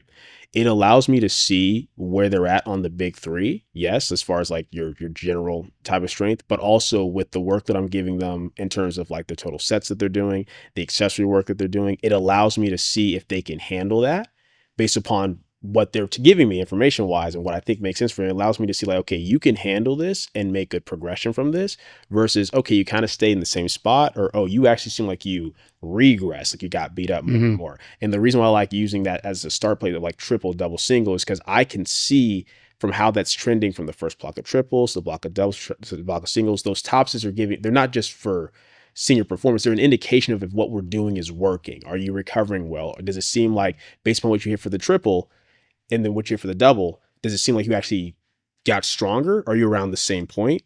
And we can kind of see that as well as it lets me even see how they respond to things from a psychological standpoint of, okay, was your double that much better because you're just more excited for it versus the triple? So it gives me a lot of data from that perspective as well. So from the jump with the first mesocycle, first block, what's the frequency for the main lifts per week? That's going to depend on the information they give me. Typically speaking, they're probably benching 3 to 4 times a week, squat 2 to 3 times a week, deadlift typically twice a week. I have like a couple of clients who deadlift 3 times a week, but that's where it's typically going to start. If somebody comes to me and let's say they're only benching twice a week, I'm probably going to go ahead and add a third day in just because most people can handle benching 3 times a week. And if we can handle it and get that progression, we will. I'm not going to jump them to 4 times a week because I'm a very big believer in milking less for as long as you can. But it's kind of like, okay, yeah, if they're making progress on twice a week, that's awesome. But they're probably going to make more on 3 times a week. And by that mentality, like, well, why not go to 4? Well, because if they've only been doing twice, 1, they may not be able to handle 4, but 2, they're probably not going to make much of a difference in progress between 3 and 4 right now. That third day can be a lot for them. That fourth day is doing extra work for no reason. I'd rather keep that in my back pocket for when we may eventually need that. So what's the intensity look like for that, for each microcycle each week? For the bench or just in general? Just in general. Just in general. So typically speaking, on the, so I break things down. Let's say they're squatting twice a week. They have a primary day and then their secondary day. Their primary day, their top set is going to be anywhere from, whether it's a triple, double, single, the exertion is probably anywhere from like an RP 5 to like 8. So that typically can be, depending on the individual, that can be let's just say on average, you might be anywhere between like the 80 to like 90-ish, 95% range there, right? Their back down work, for most of my people, they actually start that off like in about the mid 60% range. And oftentimes it may only get as heavy as like the mid 70% range, maybe 78 to 80% at the very end of a training cycle. But that first training cycle starts off very submax as far as that for the squat. It's about the same thing for the deadlift. How's your compliance on that if it's an RPE of like 5 or 6? At this point, it's great. But that's because of what I've done and what people have seen. At this point, people are coming to me. And that's the cool thing too about when you have so much content out there, people know what they're getting with me. Like when I first was starting, I would have to warn people, like, hey, listen, like this is probably going to be some of the lightest work that you've maybe done. You probably looking at what you've done, you come from a background where you push really hard, really fast. It's probably some of the heaviest work, like the lightest work you've ever done. But I need you to trust that, like, you're coming to me for a reason. Clearly what you're doing right now isn't working. You're either too beat up or you're feeling stalled. So I'm letting you know right now, this will feel lighter. This will feel easy. That's okay. I create the buy-in from the consultation call by being like, if you let them know what the expectations are from the jump and you let them know what to be prepared for mentally, they're more likely to comply. And if you let them know, hey, this is what the end goal looks like, then they're going to be more likely to comply. So I had to do a lot of that when I was first bringing people on. Oh, I can see that. Yeah, absolutely. But now at this point, it's like if I tell someone, hey, listen, this is what we're going to do. Here's what we're going to do. This is what we're going to lead to. It's going to make your squat bigger. They're going to look at Ashton Ruska. They're going to look at Jamar. They're going to look at Bobby and be like, oh, okay, sure. Like you got their squats up. They're squatting this. This is how they did it. Sure. Okay. Now in that first block, are the accessories higher? Yeah. So the way that it kind of works together, right? is the total amount of movements actually won't change that much block to block, but the relative intensity does, right? Because what they end up finding, and this is part of how it kind of builds into the system, is because you're going more submax that first block, right? You have more energy to push those accessories harder. And that's helping us get this foundation and elevate this fitness up to a really good point. Then you get to that second block and you're, things are a little bit heavier on the second block, but you still have this good energy to push those accessories harder too. Then by the time you maybe get to that third or fourth block, you might find that your accessories aren't progressing at the same rate. You're still progressing them. You're still able to push them relatively, but you're not quite, but you're a little bit more taxed than what you were. But that's okay, because now it's become this inverse relationship. You're pushing harder on the big three, right? So now when you come into these accessory works, even though I still want you to push that to the RPs that's laid out, you might find that, oh, before I was adding this much weight each week, now I'm kind of like staying around the same weight for longer. But that's okay, because you've elevated your fitness enough to where what you're doing on those accessories now will maintain the fitness where it needs to be to fuel what we're doing in the big three. So it's this nice natural relationship that happens, as well as the fact that some of the accessories, I will periodize them over the blocks as well as needed. All right. Now, if there's no, because I'm assuming that the third block is going to be more of the peaking block. Mm-hmm. If there's no meet, let's say the meet's 8 months away, is it repeating back to the first block, or are you still going through that third block? Yeah, so it depends on, like, let's say it is 8 months away, right? Because that's something that I said I'm very big on too. If I know where your meat is, I'm already mapping out your macros to that point. So if I know that we have let's say we have 9 months, right? Then I'm already going to map out like, okay, macro 1 covers those first 3 months. The next training cycle, the next 3 months after that, the last training cycle feeding into that, right? Now, if it's something where we find, let's say we just do like the basic like 3-2-1 approach. And then that first training cycle, that works really well. And we hit some really good PR singles, right? Okay, I'm going to take that exact same thing. We're going to do it again for the next 3 months, but with a higher start point, right? Because even if I work off the same percentages, the fact that it's off a higher run max, your start point is a little bit higher, right? And due to the way that your fitness was elevated, your accessory start point should be a little bit higher, right? So we start a little bit higher, we finish a little bit higher, and then we do the same thing into the meet. The thing that'll be different going into the meet is that's when I'll actually taper you off on some of that accessory work going into the meet. Perfect. So it's repeating block 1 over and over at the higher percentage. Yeah. Or repeating the entire training cycle. So like, let's say it's block 1, block 2, block 3, right? Yeah. For the macro cycle. Cool. We do that same thing again, block 1, block 2, block 3, but each one's at a slightly higher start point than the last. Okay. I have a question for you. Yeah. If you have a client who is going through a weight cut, all of their leverages will start to change kind of. I mean, how do you go about programming that if you have like a setup block and then they're like, oh, my squat feels horrible, or oh, my bench feels horrible? Like, how do you go about programming that when they're all changed up like that? So I'm very big on, you want to time your nutrition goals with your programming goals. So essentially, if I have a client who comes to me in the first place and they just know like, hey man, like, I've got way too much extra body fat, too much weight, I need to cut, then the way that I'm even going to approach that training cycle in the first place is going to be a little bit different. It might still be the same type of approach as far like, 3-2-1 and relative percentages. And because of how submax a lot of the work is in the first place, it's not going to beat them up that much anyway, right? But what I'll do is like, okay, how much weight are we trying to lose? How much time do we have with this cut? And if it's a thing where like, oh, it's an 8-week cut, well, that kind of works out perfectly because those first 2 blocks are only going to be so heavy anyway, right? But then by the time we're through that cut, okay, now we're going to this third block. Awesome. We're about to reverse you up food-wise anyway, so we can start to push things. But if it's a longer drawn-out cut, the overall structure can stay the same, but my expectations of where they're going to be with their top sets is obviously going to be different, right? And I'm okay with that. And I always tell people, I think a lot of people assume, oh, you're cutting, you got to change everything you do with your programming. Well, not necessarily. See what things look like with the format that you're going with, and then adjust things as needed. It might be something as simple as like, we can keep the structure as the same. We just need to go a little bit lower intensity relatively on each set. At the same time, it might be something where because they have less food and because they have less slow recovery, maybe they can handle the intensities, but maybe the volume has to go down a little bit. Hey, usually I can handle this for 3 sets of 5. I can do it for about 3 sets of 3 at the same relative RPE. Or usually it's 3 sets of 5, maybe I can do 2 sets of 5, right? So I try to just look at like, okay, what's taking the biggest hit recovery-wise while they're cutting, and adjust around that versus assuming, oh, they're cutting, I got to drop everything. I've had clients PR and get stronger while cutting. That's one of my favorite things is like, hey, weight on the scale going down, weight on the bar going up. So a lot of it just depends on how much weight do they have to lose, how much of their leverage is actually changing. And that's the cool thing about a lot of the accessory work too, is even if a lot of your leverages are changing because your body fat's going down and whatnot, the muscle maintenance that comes from the way you're pushing your accessory work can help make up the difference in a lot of ways when it comes to that. In terms of like your fitness still feels very elevated. Yes, you have to kind of get used to your new body, but you're not necessarily weaker off the bat anyway.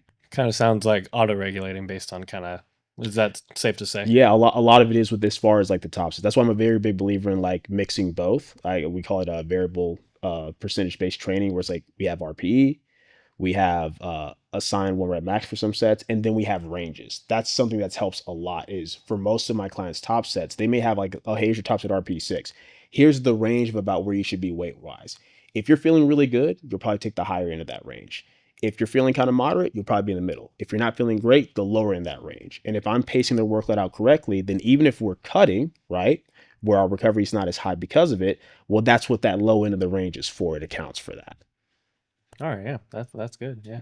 We live in some crazy times right now where there's not a day that I don't go on the internet and I see some BS crap about this research study or this research study. This isn't new.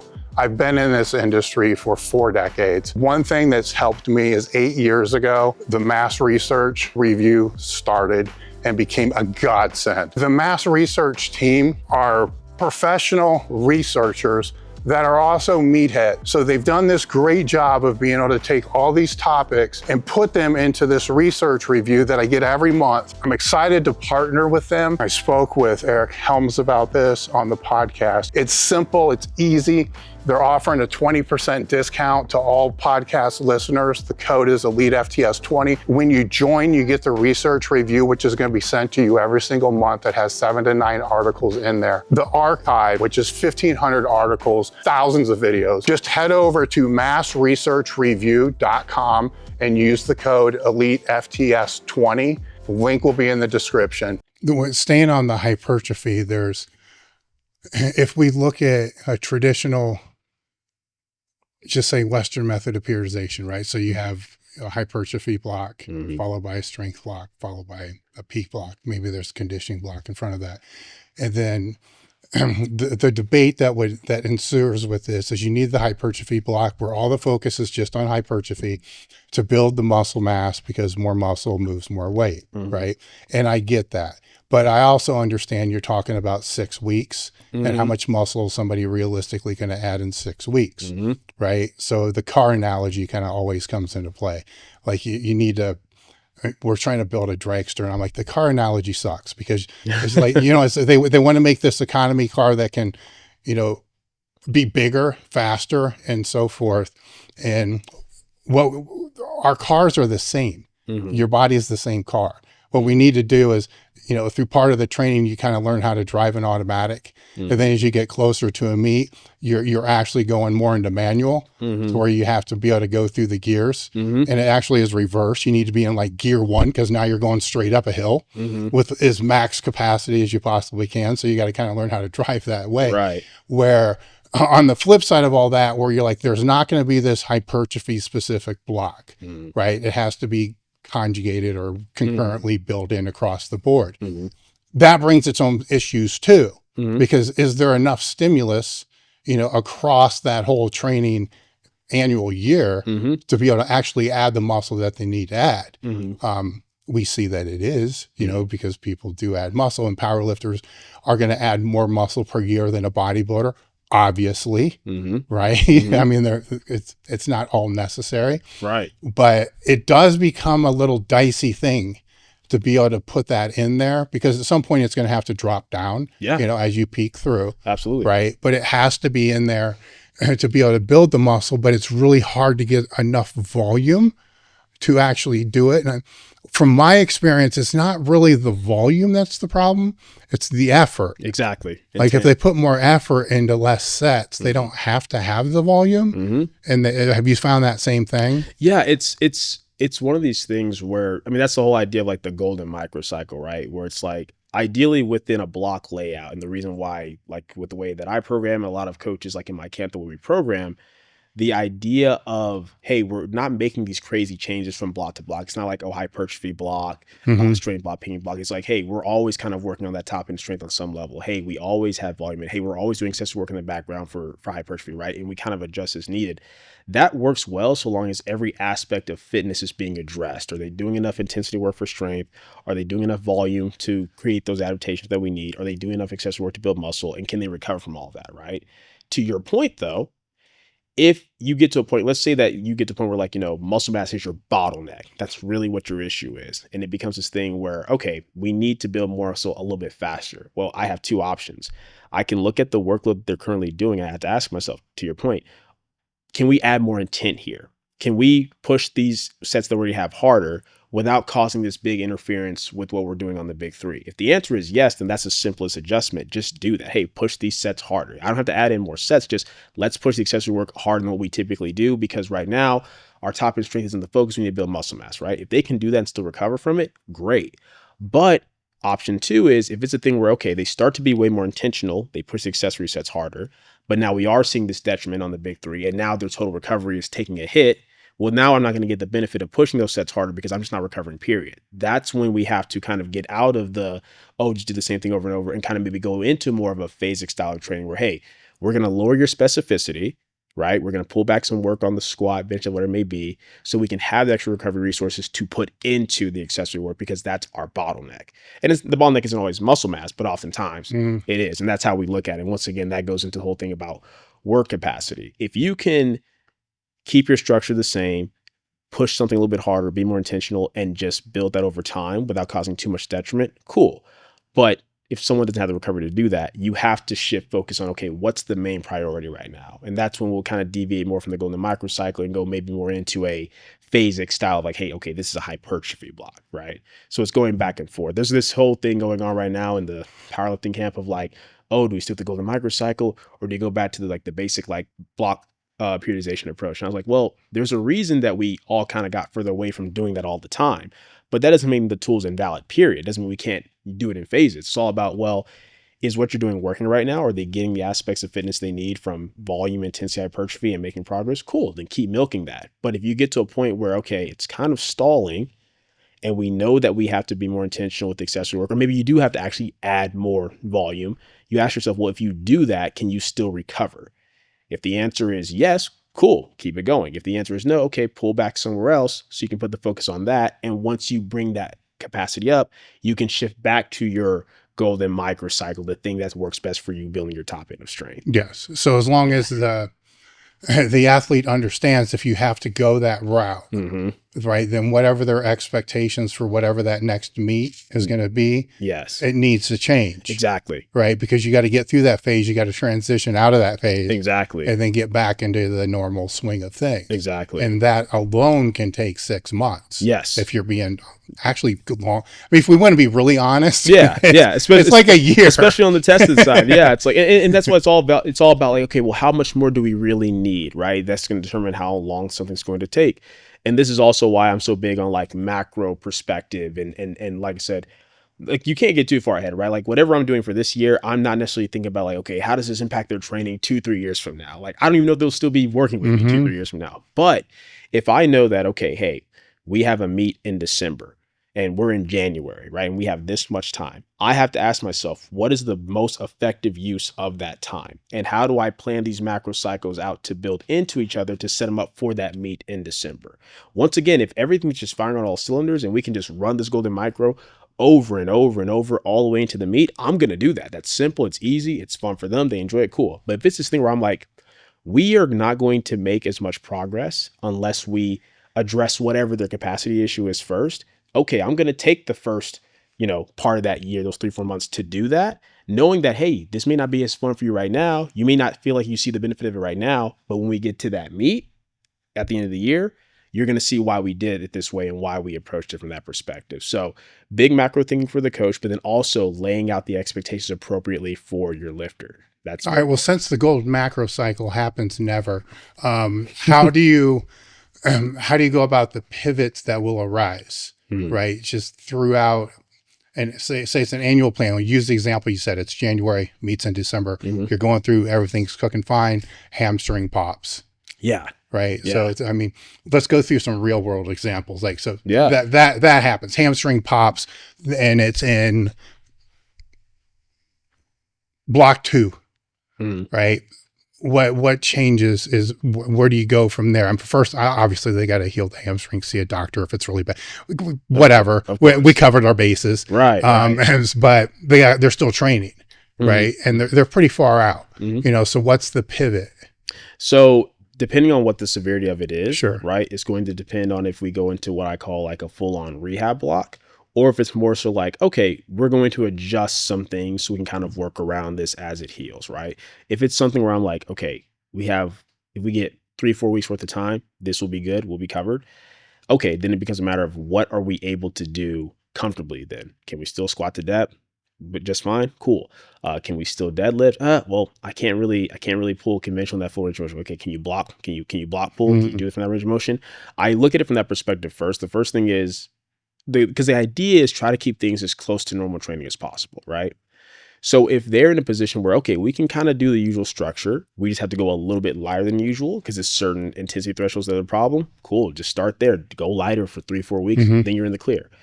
If it's something where, okay, you know what? Even if I go lighter, that's not enough. This position itself is the issue. Well, then I'll try to change the position to something that's similar, right? But maybe just puts a little bit less strain somehow. It's like, okay, you know what? Low bar doesn't feel great right now on the hamstring. What about high bar, right? It's a similar range of motion, but there's a different distribution of tension on the hamstring. Can you high bar? Yeah, I can. Let's do that. Let's do that as close to our percentages as what we're trying to do, right?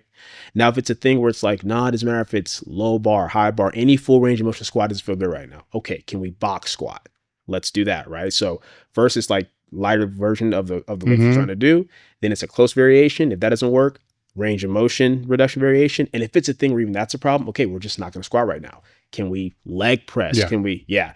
That's how that's the way I like to try to approach from that perspective. And how long you do it just depends on how severe it is. Now, if it is something where it's like, hey, this is going to take 8 weeks or so, right? We already know that. And you can try, you can do your usual structure, but you're doing everything with the plate.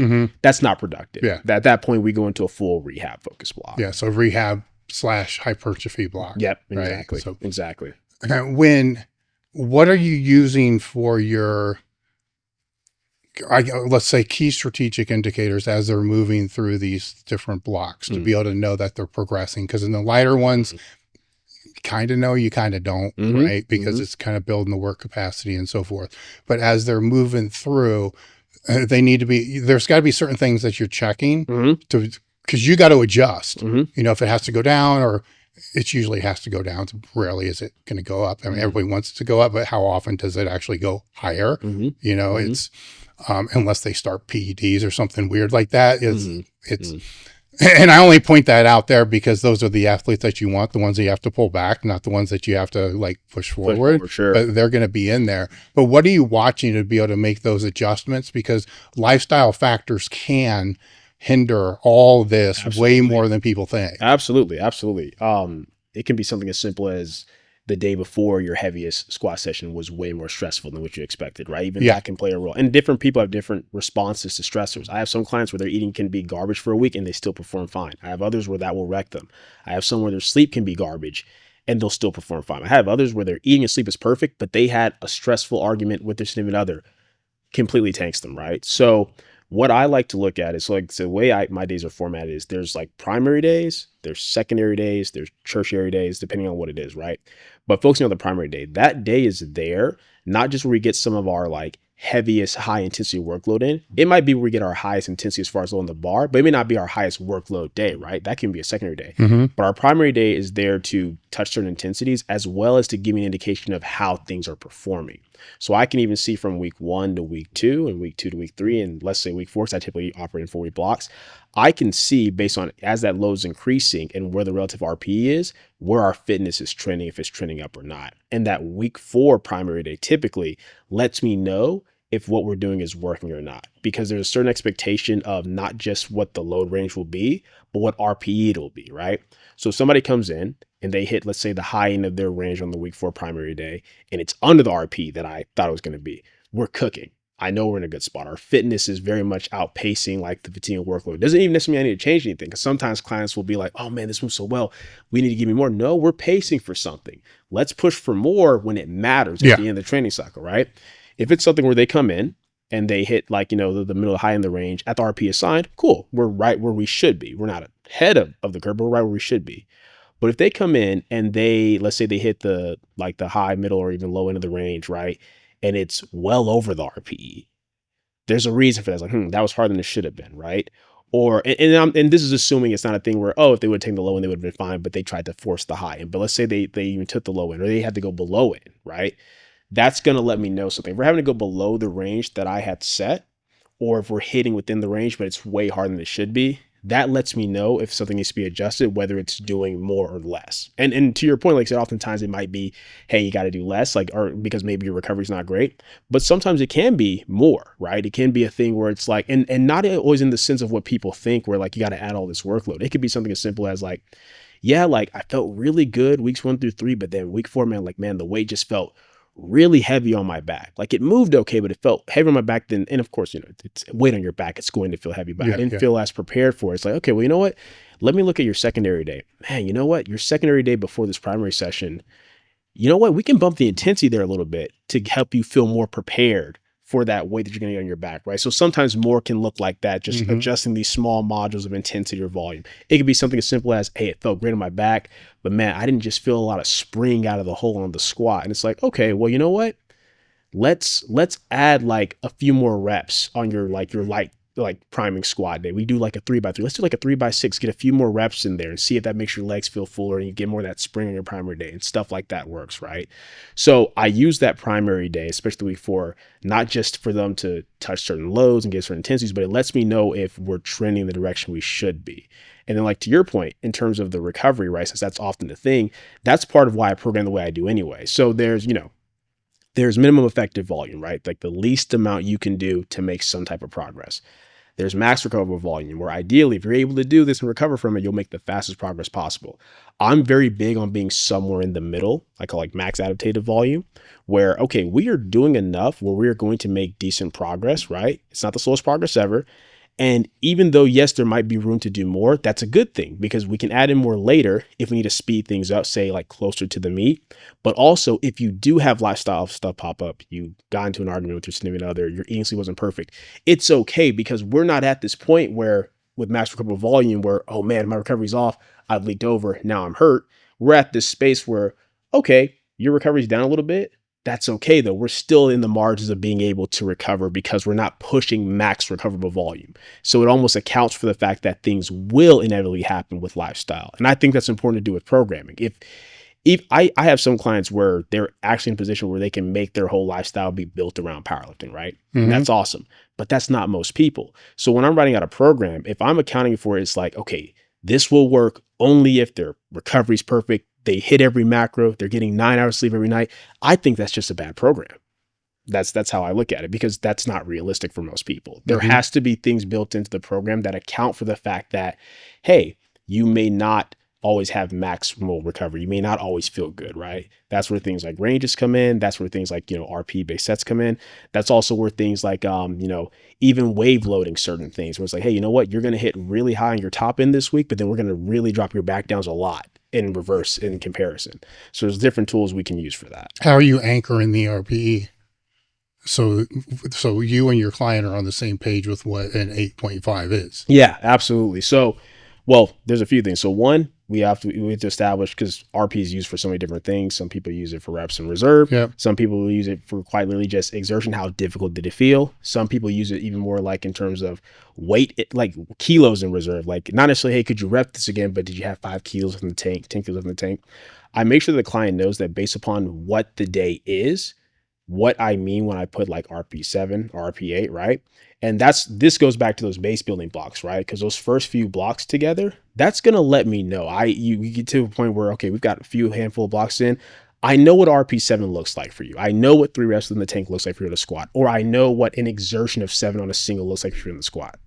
So once you have that data and you're able to reference that, it becomes more difficult for the client to kind of BS you, right? Like the client will be like, hey, coach, here's my single at RP7. And you look at it and it's like, you know that's not RP7. Here's what RP7 looks like for you, right? So I think that's where having that data, those first few blocks, is very crucial, right? Now, mind you, that can shift. I totally understand that. Where I do have some clients where I could pull out a client right now where if you were to watch it and I would ask, hey, what RP is this? You'd be like, oh, it's got to be like a 9. And he'll bang out 3 more reps, right?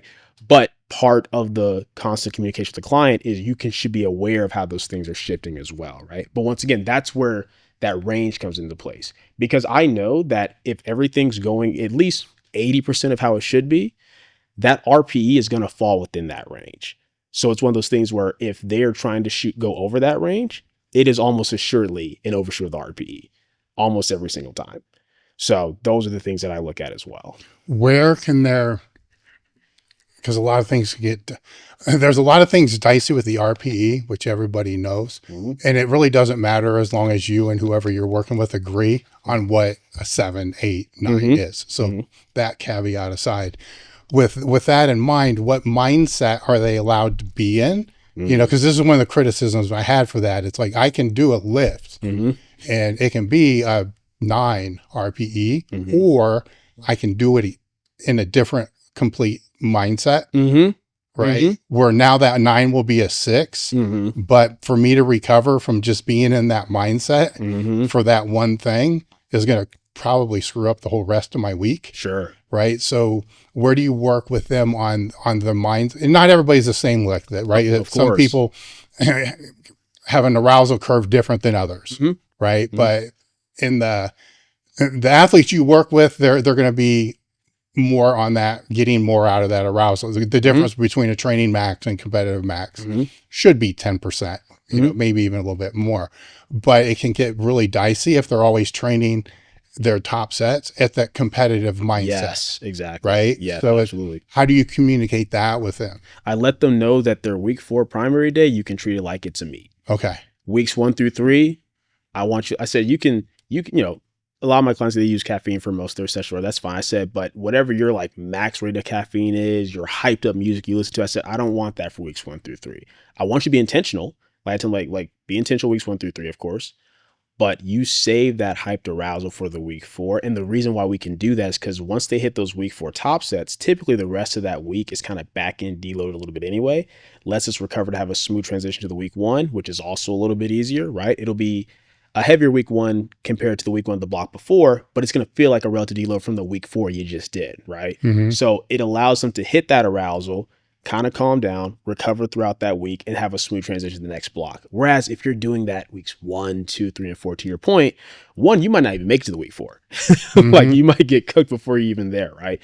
So that is something that I tell clients to account for, is hype and arousal. And something that I try to like keep in mind too with my clients is, what is their demeanor like? Which I also find in the base between blocks. You can see as weight gets heavier on the bar, how different lifters react to it mentally. I have some lifters where they try to treat everything almost the same. If they get too aroused, it throws them off. So they keep themselves more calm. So I don't have to worry about that as much with them. But for my clients, or someone like myself, where I know how I'm going to get, I had to learn to pace that. And for me, I'm somebody where if it's the second to last block or the final block of a macro, I'll let myself get to that point on the week 4s. Every block before that, I don't even let myself get that hyped up anymore, because I've seen what it does to me recovery wise. Even if it's like a 5-block macro, even if I'm only doing it on the week 4, if I'm doing that like 4 times before that final one, it's going to catch up to me as well.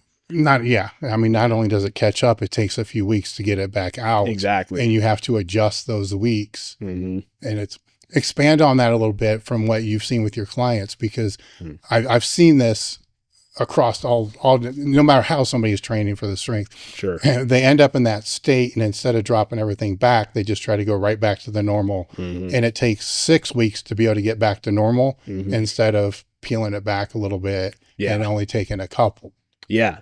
So once again, this is part of where I tell people you can program around psychology, right? And you can program around like what someone's mental effort is like. So basically, the way I can explain the basic fitness curve of like a 4-week block that I would do, right? Your week 1 is very light and easy. It's pretty much there to just set you up for the week 2, and it's there to recover from the week 4 of the previous block. So week 1s, you're actually going to feel pretty strong because you have the fitness of that week 4, but the weights are so light. So it kind of like just makes you feel really good, right? Once they get to that week 1, though, and they get to the week 2, what I tend to find for most people is even the week 2 moves okay, it feels worse than the week 1 relatively. Well, why? We just did these light week 1 weights, so your fitness is a little bit lower, right? So they get to that week 2 primary, feels kind of but then the rest of their week 2, they feel pretty good because of the loads they just touched on the week 2 primary.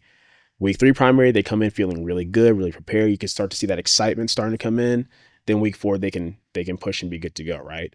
So there's 2 ways that I'll approach that. With the week 4, if it's a thing where their fitness is riding high, and after that primary, they can push to the rest of that week 4. And I know based upon how much mental arousal they get, that just that week 1 coming up alone is enough to kind of get them where you can kill how easy it is. Cool. That's all we need. But for people who are more, like myself, right, where I get very, very hyped. I get very, very hyped. What I do instead is, instead of it being like, okay, week 4 primary and then push the rest of that week 4, my week 4 primary top sets, those are up there, right? But then even my back downs, instead of my heaviest back downs being on the week 4, my lightest back downs are on that week 4. My accessory work, instead of being maybe the usual 3 sets of whatever, it's just 2 sets, right? Or maybe if the sets stay the same, instead of it being, hey, you're going for your RP 8, 9 in week 4, nope, you're going for your lowest exertion here.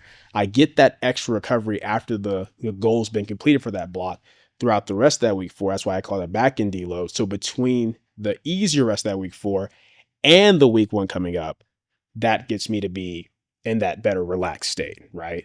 So a lot of it, in terms of like how we approach it, just depends on how long it takes for them to kind of calm down. But because the rest of that back end deload doesn't even take normal mental effort, I can be very relaxed.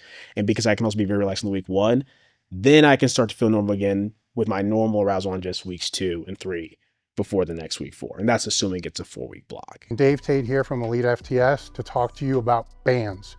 We've been a supplier of bands for almost 2 decades now. So I've known my way around the band landscape. When I'm talking about bands, I'm talking about floss bands, long bands, short bands, bands you can use for resistance training, mobility training, body weight training, and flossing. One of our most popular bands, or actually our most popular bands, are the long bands. The long bands are typically used the most with squats, bench presses. Our floss bands are bands that you wrap around the joint to be able to help with mobility, circulation. And the short bands are designed for shorter range movements, bench press, deadlifts, and a lot of times people will use them with resistance machines to help accommodate the strength resistance curve. Head over to elitefts.com and look for bands in the toolbar or blowout menu. Yeah, I made an analogy once about a power meter, like you're playing Super Mario World. Yeah. Every block has got 4 stages. Yeah. And you got to watch the power bar, right? And if something drains the power bar down too much, you need to get the power up. Back up, yeah. Right. But if it's, as you stated, if this is taken, so, you don't even have 100% going in each day because the other day already took some out of that, right? Exactly. So optimally you have 70% going into that day. You never want it to go to 0. And if that first movement just took you from 70% down to 10%, you got to reduce to be able to not go in the negative. Exactly. To be able to go into the next day back at that 70%. Yes. Right. And then each block, getting through week 1 of that next block, you want to be at the highest percent. Yes. Right. Yes. Because week 1 should be like you're getting all the magic mushrooms. You're getting that, you're recharging. Exactly. And that's what, like, something that I expressed to my clients for a very long time is that it's never necessarily what you can do, it's what you can recover from. Because the ability of what you can do output wise is almost always greater than what you can actually recover from. And that's really easy to forget, especially with newer lifters. For a lot of my lifters who are more seasoned and stuff like that, they understand this. They've been doing a long to get that. But it's not necessarily intuitive. It's like, well, if I can do it, then my body should be able to recover from it, right? That's what most people would think, but that's just not the case. Like, there is a threshold of what you can do that's almost always above what your body can fully recover from. So when you're pushing that output so much over and over and over, and you're thinking, oh, I'm doing it if I can recover from it, and then you end up crashing, or it takes way longer to come back than what you thought. It's like, well, yeah, you kept pushing well over what your recovery threshold was. And that's how we have to look at it. So in what are the cases would you jump the frequency to 4, 5, 6 times per week? So with a lift, the way that I look at, and this is for anyone, squat, bench, or deadlift, if I'm increasing the frequency of that lift, it is simply because we are now at a point where the amount of workload we need to do to keep that needle moving, to keep progression going and make adaptations is now beyond what we can do with the current days we have, right? Like it gets to a point where you can only do so many sets of a movement in a given day, right? And even if you increase your capacity, maybe you can only do 3 sets of bench in one day and you've increased the capacity where now you can do 5. Great. But you get to a point where if we're talking about like 6, 7, 8 sets, how much are you having to lower that weight? You're just getting diminished returns, right? So the first thing is, okay, have we maximized everything we can do with the sets in the days we have already? The second thing is, have we bridged the gap with as much accessory work as possible, right? Because that might be what can do it. Like maybe you don't need a 3rd squat day yet. Maybe you can just add a little bit more lower body volume through somewhere else. Bell squat, leg press, does that get the needle moving? If the answer is yes, I want to maximize that first. If the answer is, okay, total sets for the movement, we've maximized what we can do with that currently. Total sets for the accessories, we maximize what we can do with that currently. Or maybe it's something where it's not even a matter of needing more high volume or intensity. Maybe it's a skill practice thing. Maybe it's this thing where they're at this point where like, hey man, my squat just feels really out of groove by the time I get to my next primary. So that 3rd day might just be a practice day. Okay, here's a 3x3 with 50%, because all you need is to just get in that position, right? So if I'm increasing frequency, it is for that reason. It's because we're at a point where that is our best option for getting the workload in, because we can no longer add more to the days that we have. If it is a technical practice day, which I get that, what's the minimum percent that you found effective? It depends on what they're needing, right? Because there's 2 types of practice days you could have technically, right? Well, more than 2, but in general, sometimes it's literally they just need to work up to a single at a certain fixed percentage that's heavy enough for me to practice for the true heavy weight, but not so heavy where it cooks me. Yeah. Right. And that honestly, typically it's not even based upon percent where max. It's typically more like around say 85% of whatever they're trying to hit on that upcoming session. Right. And just doing that for a single tends to be just fine for people. For others, if it's more like no, I just need to actually, if I can just get into the position and practice the movement, I've seen as light as 50, 60% be plenty for that. Have you gone lower? I've not gone lower than 50%. No, 50% is about the lowest I've ever gone to, because there is something to, and especially depending on what the lift is, deadlift is a big one especially, but there is something to where it does have to be heavy enough to where you can actually get into your usual position, right? So for example, with the deadlift, if it's sub 50%, I can't practice my wedge on that, because as I'm wedging, it's already breaking the floor, right? Or with the squat, when you tend to get below 50%, it's this thing where the way it's going to feel in terms of how you're bracing and the tension you have to keep with that to maintain position, it's just not quite there. Same thing with the bench press, right? Now, that's not to say that there aren't exceptions. I'm sure there is somebody out there where if I gave them 40%, maybe it does it, right? But it's all about what you're trying to get out of that tertiary day. Are we just getting additional volume? Are we getting intensity exposure? Is it just skill practice? And if it is just skill practice, what's heavy enough to actually practice the skill of when the weight is heavier? No, I think the skill practice is greatly underutilized. Where if it's a younger lifter, high school lifter, and they just don't know how to do the lifts. Right? Yeah, I've had several cases to where just their warm up every time they came in was, a quarter per side. It's just technical, but they don't know how to do the lifts, right? Where that begins to fall apart, though, you just exposed is, yes, they're learning the basic movement pattern and they're ingraining it, which I don't understand why more people don't do this, by the way, because every sport has skill practice except powerlifting. Exactly. These 8 reps per week are going to be enough. It's like, what the hell? That doesn't make any sense. But they're not learning really how to wedge. They're not learning how to brace. They're not learning how the foot pressure, because it's not heavy enough. But you run into the issues where if it gets too heavy, now it's impacting those other days. Exactly. And or it could be, as you noted with the first example, they have really good skill until the weight gets heavy, right? Then it goes apart. Then that's, a different type of thing. Yeah. Where that also all of this gets really misconstrued, because they'll hear 5-6 days per week and think that it's 85% all the time. Exactly. 6 days per week. And that's never the case. Yeah. That's kind of like the bash against the high frequency, because they're not actually looking at the sets and the reps and the percents and the RPEs. Right. They're not looking. It could be,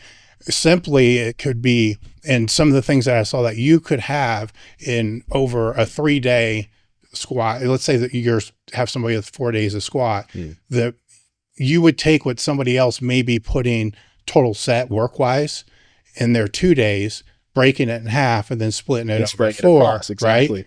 And when the truth could be what they're doing in those 2 days is overreaching, right? The last 2 sets look like shit and they're just reinforcing bad technique and bad behaviors, which if they split it out, if they can recover from that, would be more successful. It's higher quality work. And to your point, it's funny because you brought up how a lot of powerlifters, they don't think about skill practice in that type of way. Once again, like I said, my background comes from general strength training and then in kinesiology. And one of the things we go over in kinesiology, specifically when we're talking about motor learning and behavior patterns, is that there's specific practice and then there's variable practice. And how, if you do a skill more often, you're going to get better at it. And if you do a skill with some type of variation, that'll probably reinforce things as well, right? So for me, even when I started doing programming, I never understood why, because that's something, it's funny how something when you first start doing it or introduced to a space, it gets ridiculed quite a bit, but then eventually becomes the norm because people ask me all the time, oh man, that's too submax. What are you getting out of your 3x3 at 60%? It's well, I mean, it's working, right? Because they're more efficient with the movement. Like to your point, I mean, if we can look at any other sport, and granted, squat, bench, and deadlift are very simple movements. It's not like throwing a baseball or whatever it may be, but imagine a baseball player only practicing once or twice a week, right? That's insane. doesn't make any sense. Especially if they're just starting. Exactly. I mean, if they've been playing for 20 years, and they're so beat up that that's all they can handle to do. Yeah. That makes sense. But the Little League, it's everywhere. Every sport does it. Exactly. But not powerlifting. It's they can't handle it. It's they can't handle 50%. And that's how it tends to go too. It's I'll have clients when they're brand new, it's okay, twice a week seems to be good. Then at some point, when they get almost in the intermediate stage, they seem to get something out of that third day. This is assuming if it's just for skill practice, not volume. They get something out of that third day, right? And they get really efficient with it. But then as they get to a certain strength level, eventually okay, we can go back to 2 days now. You're kind of maintaining things well, right? And that's not across the board. I have some clients very advanced where they still squat 3 times a week. But it's just funny how that works, right? Even when you need and when you don't.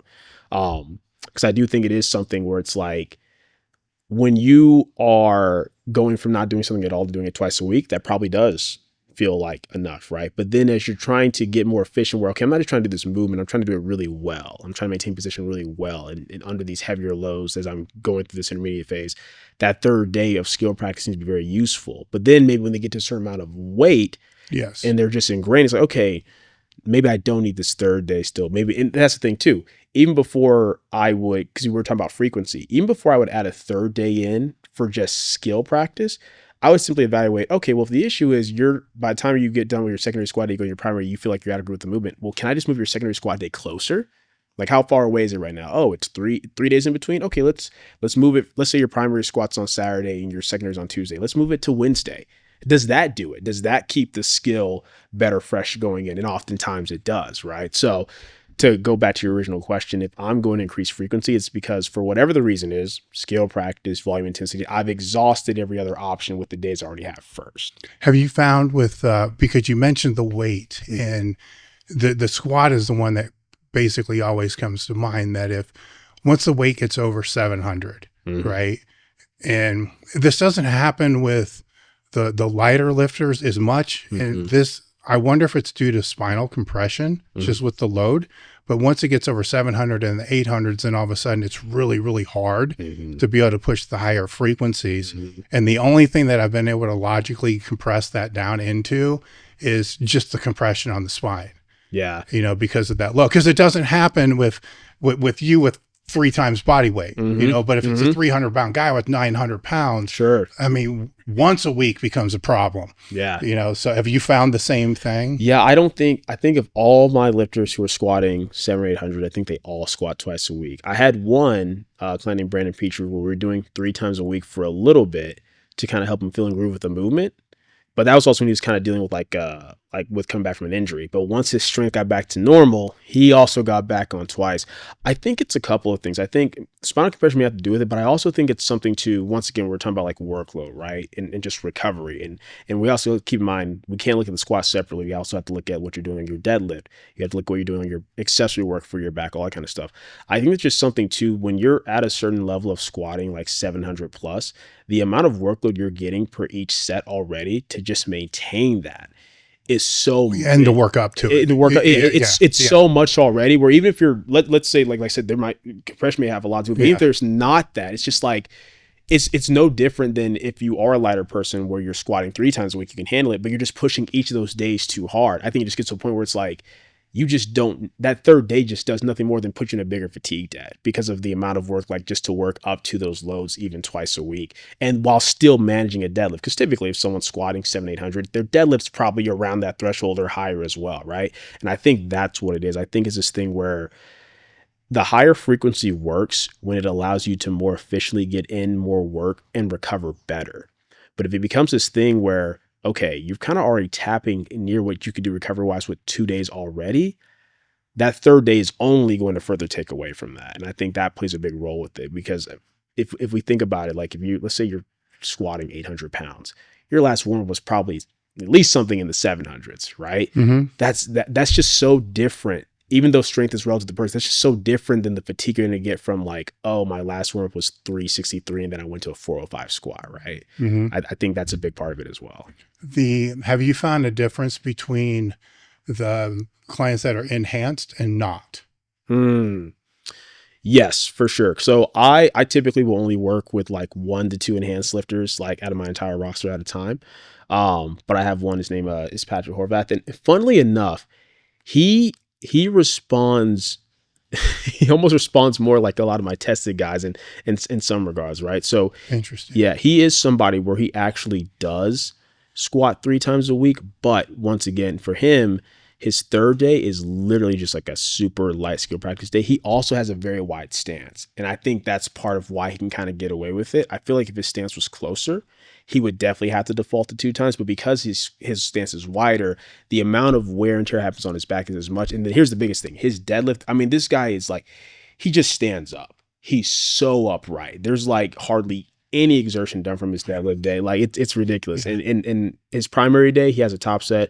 He has like easy, like back down 2x3. And then on his secondary day, it's literally just working up to 1 single. So I think that's part of it too. Like that relationship where if his deadlift volume was where like a typical client's would be, whether it be enhanced or not, and if he had that closer stance squat, I think we'd see a lot more of what I've seen with other guys I've worked with in the past who are enhanced, where it's like, yeah, we got to be so careful with like that frequency and that exposure, and how often we're touching certain lows. I think he gets away with it because of some of those outlier factors, though. Well, it's interesting because I've been saying this for years because I've just observed it for years, that you would think that the enhanced are going to be able to recover better. Yeah. Right. But it's actually inverse. And I think it's just because the contractile tissues are flexing harder. Mm-hmm. Everything's synchronizing differently. Mm-hmm. There's, and it's so inverse. It's almost insane. Yeah. To where and especially if they're training together, it's like, the non-enhanced person's just dusting this other person, literally, just on work capacity, workload, and the other guy can barely frickin' breathe, and I mean, there's so much that goes into it, though. It's like relative to like their natural state, if you will, the loads they're getting up to and how much faster they may be getting stronger to a certain degree, right? That's part of it. But then also, just like you said, not even just how much the muscle contract, but even different impacts on like the connective tissues. Like, it's like we forget about that it's like, hey, it's not just muscle. You gotta look at your joints, your bones, how all that's feeling and recovering, right? Because oftentimes with the enhanced lifters that I've dealt with, whenever something gives, sometimes it's not even necessarily like in the muscle, right? It might be something with the connective tissue, the joint, whatever it may be. So I think that's something to account for. I think the other thing too is, which is very interesting that I found with some of them is, and you can tell me about your experience with this, but I've also found the way that I program things with such a heavy focus on the accessory work, right? It works great with them in terms of being able just to make up the workload in that type of way. It's like, hey man, I don't need a squat 2-3 times a week. Give me like a really hard leg press, bell curl, hack squat day. And it's like, yes, that works for almost anybody, but it's like they seem to just get way more out of that in terms of what they're able to do and the care they're able to have with that.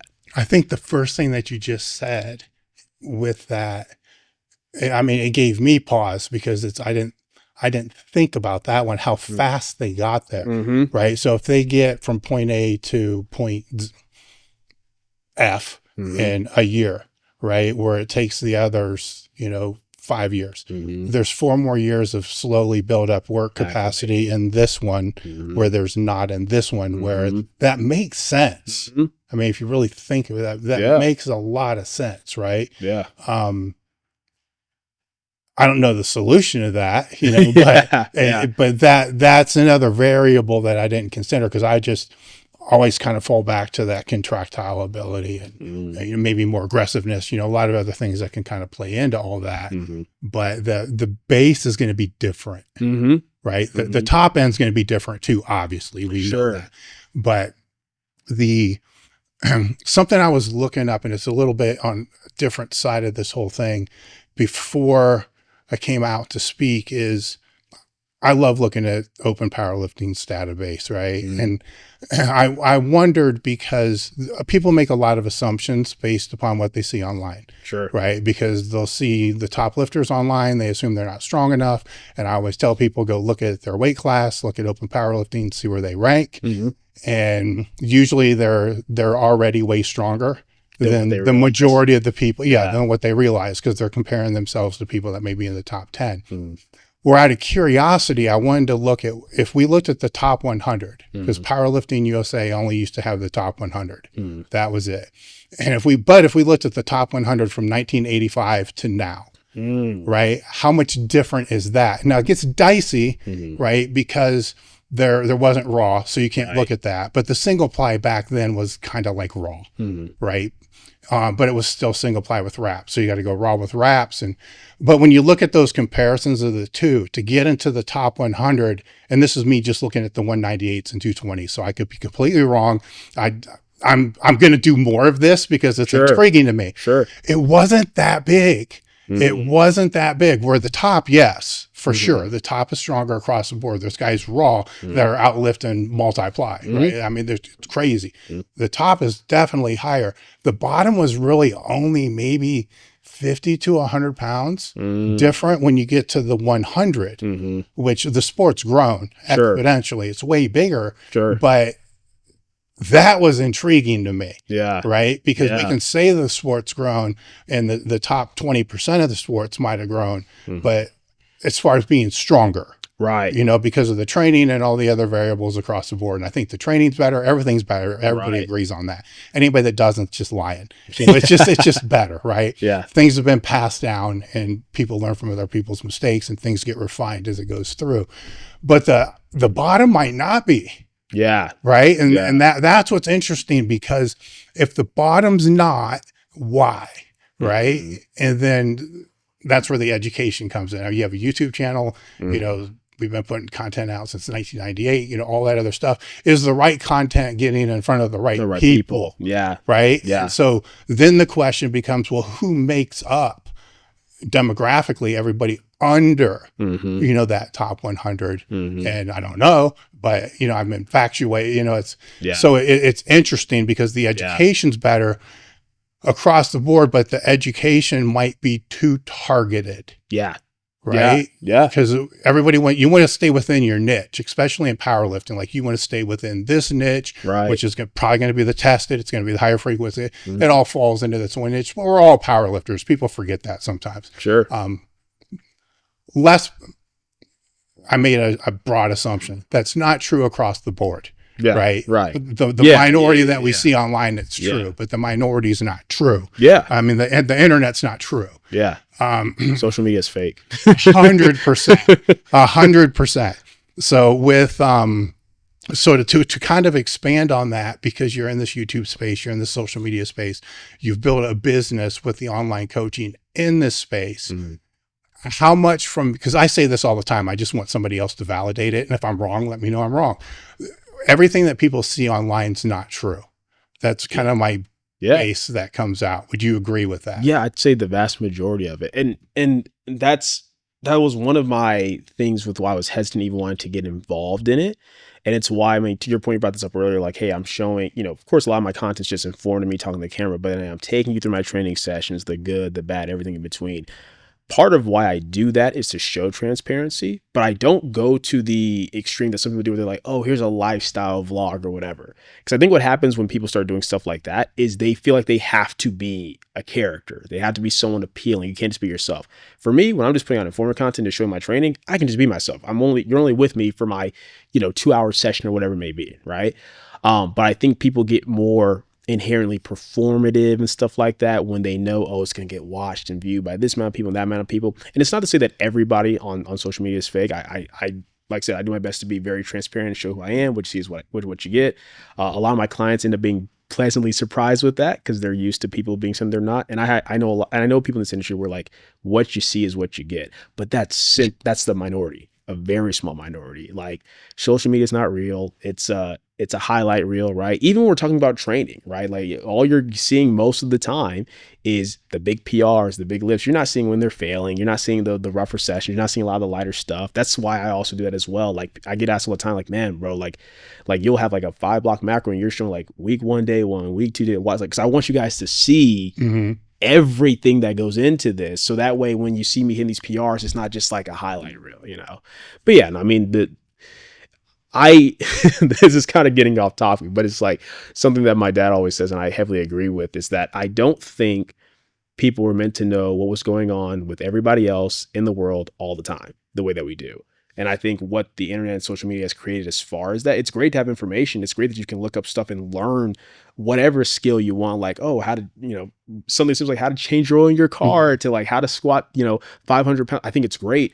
But I think it's become this thing where it's like a different world almost. And it's this balance where it's like, it's not real, but there's real people involved in it. You know what I mean? Like yes. The way that people act and present themselves, like the way that people will even talk to each other through social media is so crazy. You think, wow, this must be like an awful, evil person. But then if you meet that person in real life, they're not talking like that. You know what I mean? It's amazing how it all works. And that's why I try, for what good it does, I try my best to just go against the grain on that, where it's just like, hey, look, I'm showing my training, I'm showing my stuff. Like the most you'll see, like my personal life is like on my Instagram, like on my stories and stuff like that. I'll show like moments with my wife and my kids or whatever, but it's never going to be this thing where I'm showing so much where I feel like, oh, there's a camera on me. I got to be this way, act that way. I don't know. It's too much time. Somebody once told me with YouTube, and I guess all social media would be the same way, is act like your audience is the same people that you would see if you went into a commercial gym to train that may have a handful of power lifters, right? Yeah. So you go into that commercial gym, maybe you got the little small group that's over there doing the powerlifting, then you have all the other people in there that are training. Those are a lot of the people that would be watching the content. And then let's say it's got a storefront and there's people walking by the storefront that might be looking in. Those are going to be some of the people that will see your video because it's fed as well. Yeah. Right. So you're actually being seen by all those people, but the only people that might speak up are going to be the ones that are, in the same field. Yeah. Right. Under an alias and all the other kind of crap. Right. To be able to do that. But when you put the content out, you need to appeal to kind of like all those. If you're trying to build the channel, you got to appeal to all those people, even the ones that are looking through the window. And that's where things get a little weird. Yeah. Because they'll start being other people. And with the online coaching space, because I've been around this shit since 83, right? So I hated it when it came out. I've embraced it more now because I've got to know more online coaches that really care, right? Because that was the big thing. Yeah. And my company was founded on putting content out for free for the people like myself that couldn't afford to, pay somebody to be able to help. Yeah. Not only that, there were nobody to pay to be able to help, but all these people helped me out of gratitude because they just love the sport. So it's kind of the live, learn, pass on kind of comes through that. So I was very against it in the very beginning because my fear was, if people start monetizing this, then how's the kid going to get help that can't afford it? Right. Right. But I was wrong on that. Right. Because the only way that you can monetize or other people can monetize is to actually put out a lot of really good free content, Exactly. which is going to help people across the board. Exactly. But it got weird. And this is where I'm going with this question. It got weird for a while. And I don't know if it still is because I don't go to as many meets where if I was at a meet and I would see a lifter that just needed to be calmed down. Somebody I don't even know. You can blatantly see things that are going astray, right? And I go over and say something, like, man, just take more time. Let the bar settle. I'm like, you're squatting down and I can still hear the weights rattling. Just let the bar settle. And it's just simple shit like that. And then somebody would either DM me or give me a comment and be pissed because I helped their client. I'm like, the fuck are you talking about? Like, this is what you're supposed to do. And then I was told later, well, they think you're going to try to poach their client. I'm like, the fuck are you talking? I don't train people. Like, so now you can't help somebody without feeling like somebody else is going to say you're poaching their client. Is that still like a thing? It's funny. I was just maybe like 2 or 3 weeks ago on another podcast talking about this, about like poaching and what's blatant poaching and what's not. And one of the points that Steve Denovi made, he said, well, if you put out like just free content, right, for anyone to watch, and you're just putting it out there, and someone watches your content, they really, really like it, and they decide, man, I think this guy knows more, and they then leave their current coach for you. Is that poaching, right? Like, is that seen as poaching? Yeah. It becomes this mixed bag. And yeah, it's definitely still a thing where it happens. For me, it's something where it has to be pretty over. If it's something where it's like, okay, someone's working with somebody else, but you're sliding into their DMs like, oh, hey man, like, let me coach you, or hey man, I'll coach you for free, or I'll give you a discount, or something like that. Or if someone's coming in, like, my general thumb is somebody asks me a question and it's a general question that I either have covered on YouTube or whatever it may be, then I'll answer it real quick and maybe even send them the YouTube video, right? But if they're asking me more specific stuff about their training, their programming, I'll always be like, oh, well, do you have a coach? If they say yes, I say, okay, well, here's my general thoughts. You should talk about that with your coach, though. And I said, hey, if your coach wants to reach out to me to talk over this, we can, right? That's how I try to approach it. But yeah, it's definitely a thing where people can be concerned about that. My big rule of thumb is that I feel like if I'm doing, and to be clear, I am completely against poaching on every level. But my thing is, the thing I always tell people is like, well, even though yes, there's 3 people involved in poaching. There's the one who's doing the poaching, there's the client, and then there's the coach getting poached from, right? I can't do anything about people who try to poach. That's their values and their ethics. What I can do, though, is make sure that my client has certain things to still know, where they know they can talk to me about anything, they can communicate with me about anything, about any concerns and questions they have, so that they're in an environment or environment culture where if someone does try to poach them, they're more likely going to try to talk to me about it before they go along with it, right? And then the other thing is me. If I'm providing the highest quality service that I can, if I know I'm doing what I'm supposed to do, I'm getting my clients their blocks on time, I'm responding on time, I'm providing this high quality service that they are paying for, that's the best that you can do. I personally have never had anyone poach, thankfully. And I think a big part of that is just people have tried, but usually my client screenshots it, laughs, and sends it to me, right? But a big part of that is that aspect. So sometimes what I tell people is, as much as it sucks if a client is poached, I think you still have to reflect like, okay, well, how is my client able to be poached? Exactly. Right? Be a better coach. Yeah, be a better coach. Yeah, like that, because really that's the only thing you can do. And once again, it's not to excuse or justify the coaching.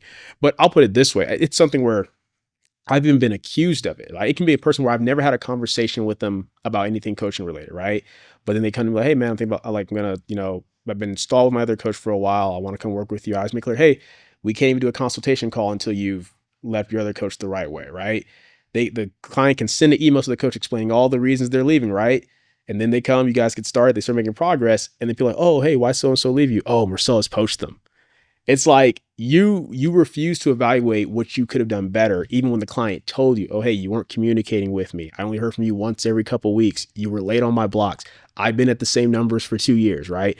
Like, it's that type of thing where it's like that balance. Like, poaching is completely unacceptable, but I think we also have to evaluate, if I were to have someone poach from me, well, what can I do so that doesn't happen next time, right? Because I can't control what the other guy does. And at the end of the day, the client can take their money wherever they want to, right? Yeah. Hey guys, I just wanted to take a moment because we do read the comments, and one of them that keeps popping up more frequently than not is, I can't believe this video doesn't get more views. Take a minute to subscribe, leave a comment, and share, it really does help. I mean, that would be my thing, is just, be a better coach, and maybe it wasn't the best fit in the first place. Yeah. And the other thing that used to happen a lot was, because we used to have a lot of sponsored lifters that were underneath us, and they would be coaches, and that's fine. And people would ask me questions, and they'd ask like 3 people the same question to be able to, it's just like, what the hell are you doing here? Where I'd answer the question, screenshot it, and just send it to their coach and be able to, like, here's what this is. By the way, this, and do they still do that? Like, will there be people out there that will send the same question to 5 or 6 different coaches? Oh, absolutely. Yes. I'm in a group chat with a few other coaches. My coach, Brad Couillard, Steve Zanovi, who's also a co-owner of Powerful Now, and then a guy named John Song, right? And it'll be so funny where one of us will check a request inbox, like, oh, hey guys, look, I just got this question. And we'll all just be curious. We'll go check a request inbox, and we got the exact same question. Yeah. Yeah. So which is funny, because a lot of the times, whichever demographic, because there's certain camps, there's certain camps of training philosophies, exactly, right? Yeah. And the questions are never asked to the different camps. Yeah, it's all the same. It's always like, you expect the answer is going to be the same. Yeah. Like, if you wanted it a different answer, right? Ask a different camp. Yeah, ask a different camp where it's going to kind of go. Yeah. Because you've been in powerlifting for over a decade. How do you manage the political part of all that? Because first off, we already said what's online is not real, right? But it's amplified. Right. So a lot of things are amplified, especially in the tested side, which is kind of caught up with the untested side. It might not be as screwed. They're all screwed up. But anyhow, you got to be able to navigate all that, right? Sure. And there are certain things you can control, certain things you can't control. Sure. But in the middle of that are those people that you may be helping, or people that are in your group that are controlled by the things they can't control. Yeah. Right. And then those are the people you're networking with more than those other ones. Yeah. So how do you go about navigating all that? Yeah. So something I'm very big on, this was when I first started my YouTube channel. This is when I first started putting out free programs, paid programs, and online coaching. And it's something that, I thank God for my wife, because she knows this is still something I expect of her today. But when I first got involved in the online coaching space, because I was very similar to you, I was like, I already thought personal training was a scam, but then I'm like, okay, no, if done the right way, it can be great. And that's the only reason why I realized, okay, maybe online coaching can be the same thing. Because in my mind, everything about online coaching is horror stories. Oh, late on blocks, or they take my money, no feedback, whatever. But then I was like, well, I thought the same thing about personal training, and that turned out great. So let's try with online coaching. But I told my wife, I said, hey, when I start all this, when I started YouTube, and I told the same thing when I started online coaching, I said, I want to do this the right way, to the glory of God above all else. Meaning, even if I could cut corners here and there and nobody would ever find out, I know about it. You're going to know about it. God knows about it. So I said, not that I expect to, but I don't ever want to lose myself because of an opportunity or some level of success that I think I'm supposed to have. I want to do this the right way. And if I can't, I want to quit. So I want you to hold me accountable to that. So I say all that to say, I am very big on holding myself to my values, my ethics, and my standards. And I absolutely refuse to deviate away from that. And I know everybody says that, right? You're supposed to say that. But for me, I tell people all the time, so much of my success is because of that.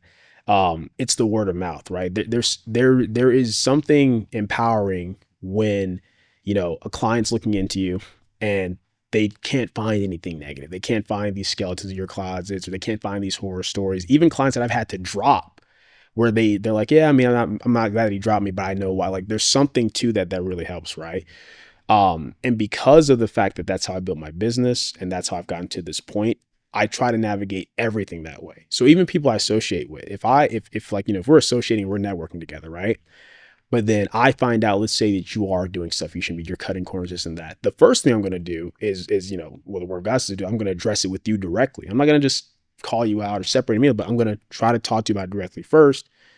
See if, hey, what's going on with this? Like, hey, this isn't okay. This isn't acceptable. And not only is it not right from a value standpoint, but it's going to hurt you long-term. Cutting the corners will, and that's what I think is funny about it. Even if you want to take it from a not super high value, but a selfish perspective, doing things the right way will be more beneficial for your success long-term. I truly believe that, right? Because if you do cut corners, you do have all these guns in your closet. When that comes out, eventually that hits you, right? So I'll try to talk to them first directly, but hey man, like, what's going on with this? You need to do better with this, right? Like, there's a coach, I won't say his name, but where he was going through some stuff, getting called out on some different things, and I tried to talk to him about it directly. Hey man, you're in a really good position. This is unacceptable. You know better. You can do better than this. You need to try to be better, right? Give him all his advice. And it's like he does it for a little bit, then he falls off again. Does it for a little bit, falls off again. In one ear, one out the other. Well, it gets to a point where it's like, okay, well, he already knows right from wrong. I've already directly addressed this with him. If I continue associating with him at this point while he's still doing what he's doing, if I continue to give him support while he's still doing what he's doing, now that's violating my ethics and my standards. So I step away from that, right? If it's somebody where they acknowledge what they did, they own it, and they move forward and they keep getting better, cool. You made a mistake. We all do. I can keep going at that point, right? And then, of course, if it's somebody where I'm not close to them all, and they're doing whatever it may be, then I'm just not going to associate with that in the first place, right? So I think it's kind of that balance of if I was in the position that person's in, how would I want someone to approach it with me based on what I see my values are? I would want someone to talk to me about it first and address it with me, right? But if I'm still going to keep doing what I'm doing when I shouldn't be, I wouldn't want that person to keep associating with me because I don't want to drag them down with whatever I'm doing. Right. You just illustrated this beautifully, because I don't know what the issue was with the person used in the example, and I don't want to know. Let's just say it's honesty, right? And when people look at values, they just kind of plant the value like honesty. It's actually like it's a scale. Yes. Right. Here's like 0 and here's 10. Right. So in the middle is where you kind of want to always be. That's the baseline, right?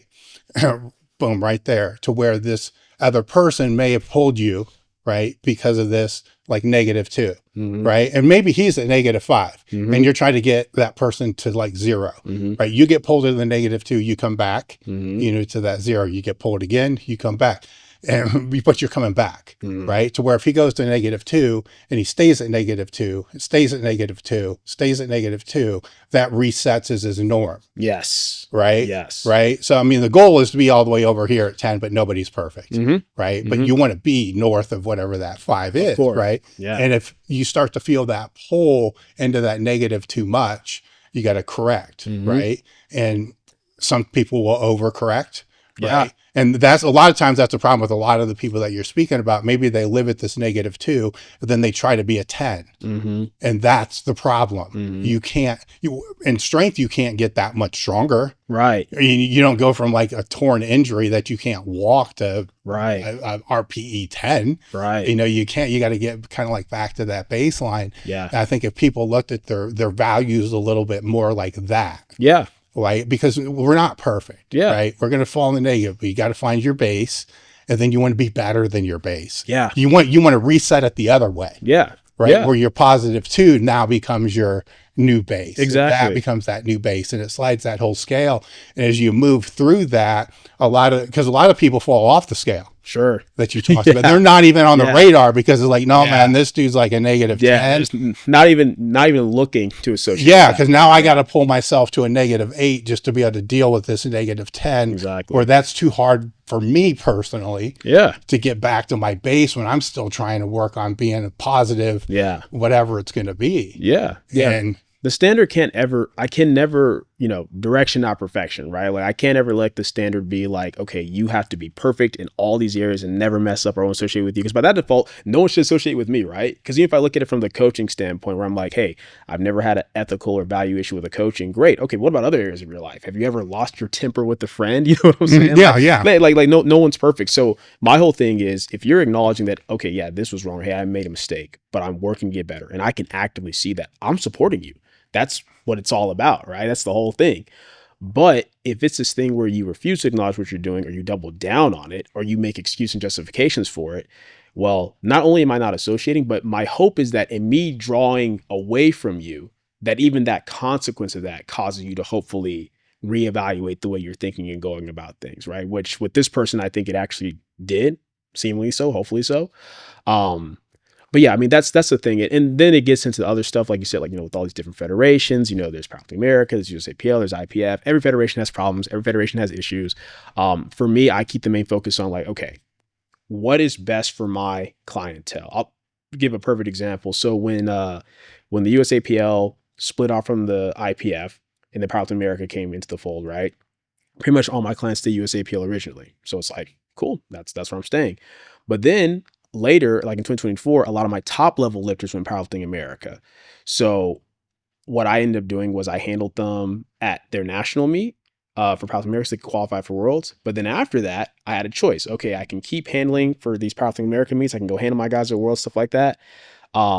Or I go handle like my USAPL lifters. But if I do that, I get Article 14. So then I'm not allowed to handle blah, blah, blah. So of course, it's this thing, which is beyond ridiculous. But it's this thing where it's like, okay, these lifters just went to Worlds. This is the first time where I've had lifters like go to the world stage. And yes, it would look so good for my coaching career to go handle them at the world stage and all that kind of stuff. But if I do that, because the timeline, that means I'm skipping out on all these clients who have these USAPL meets.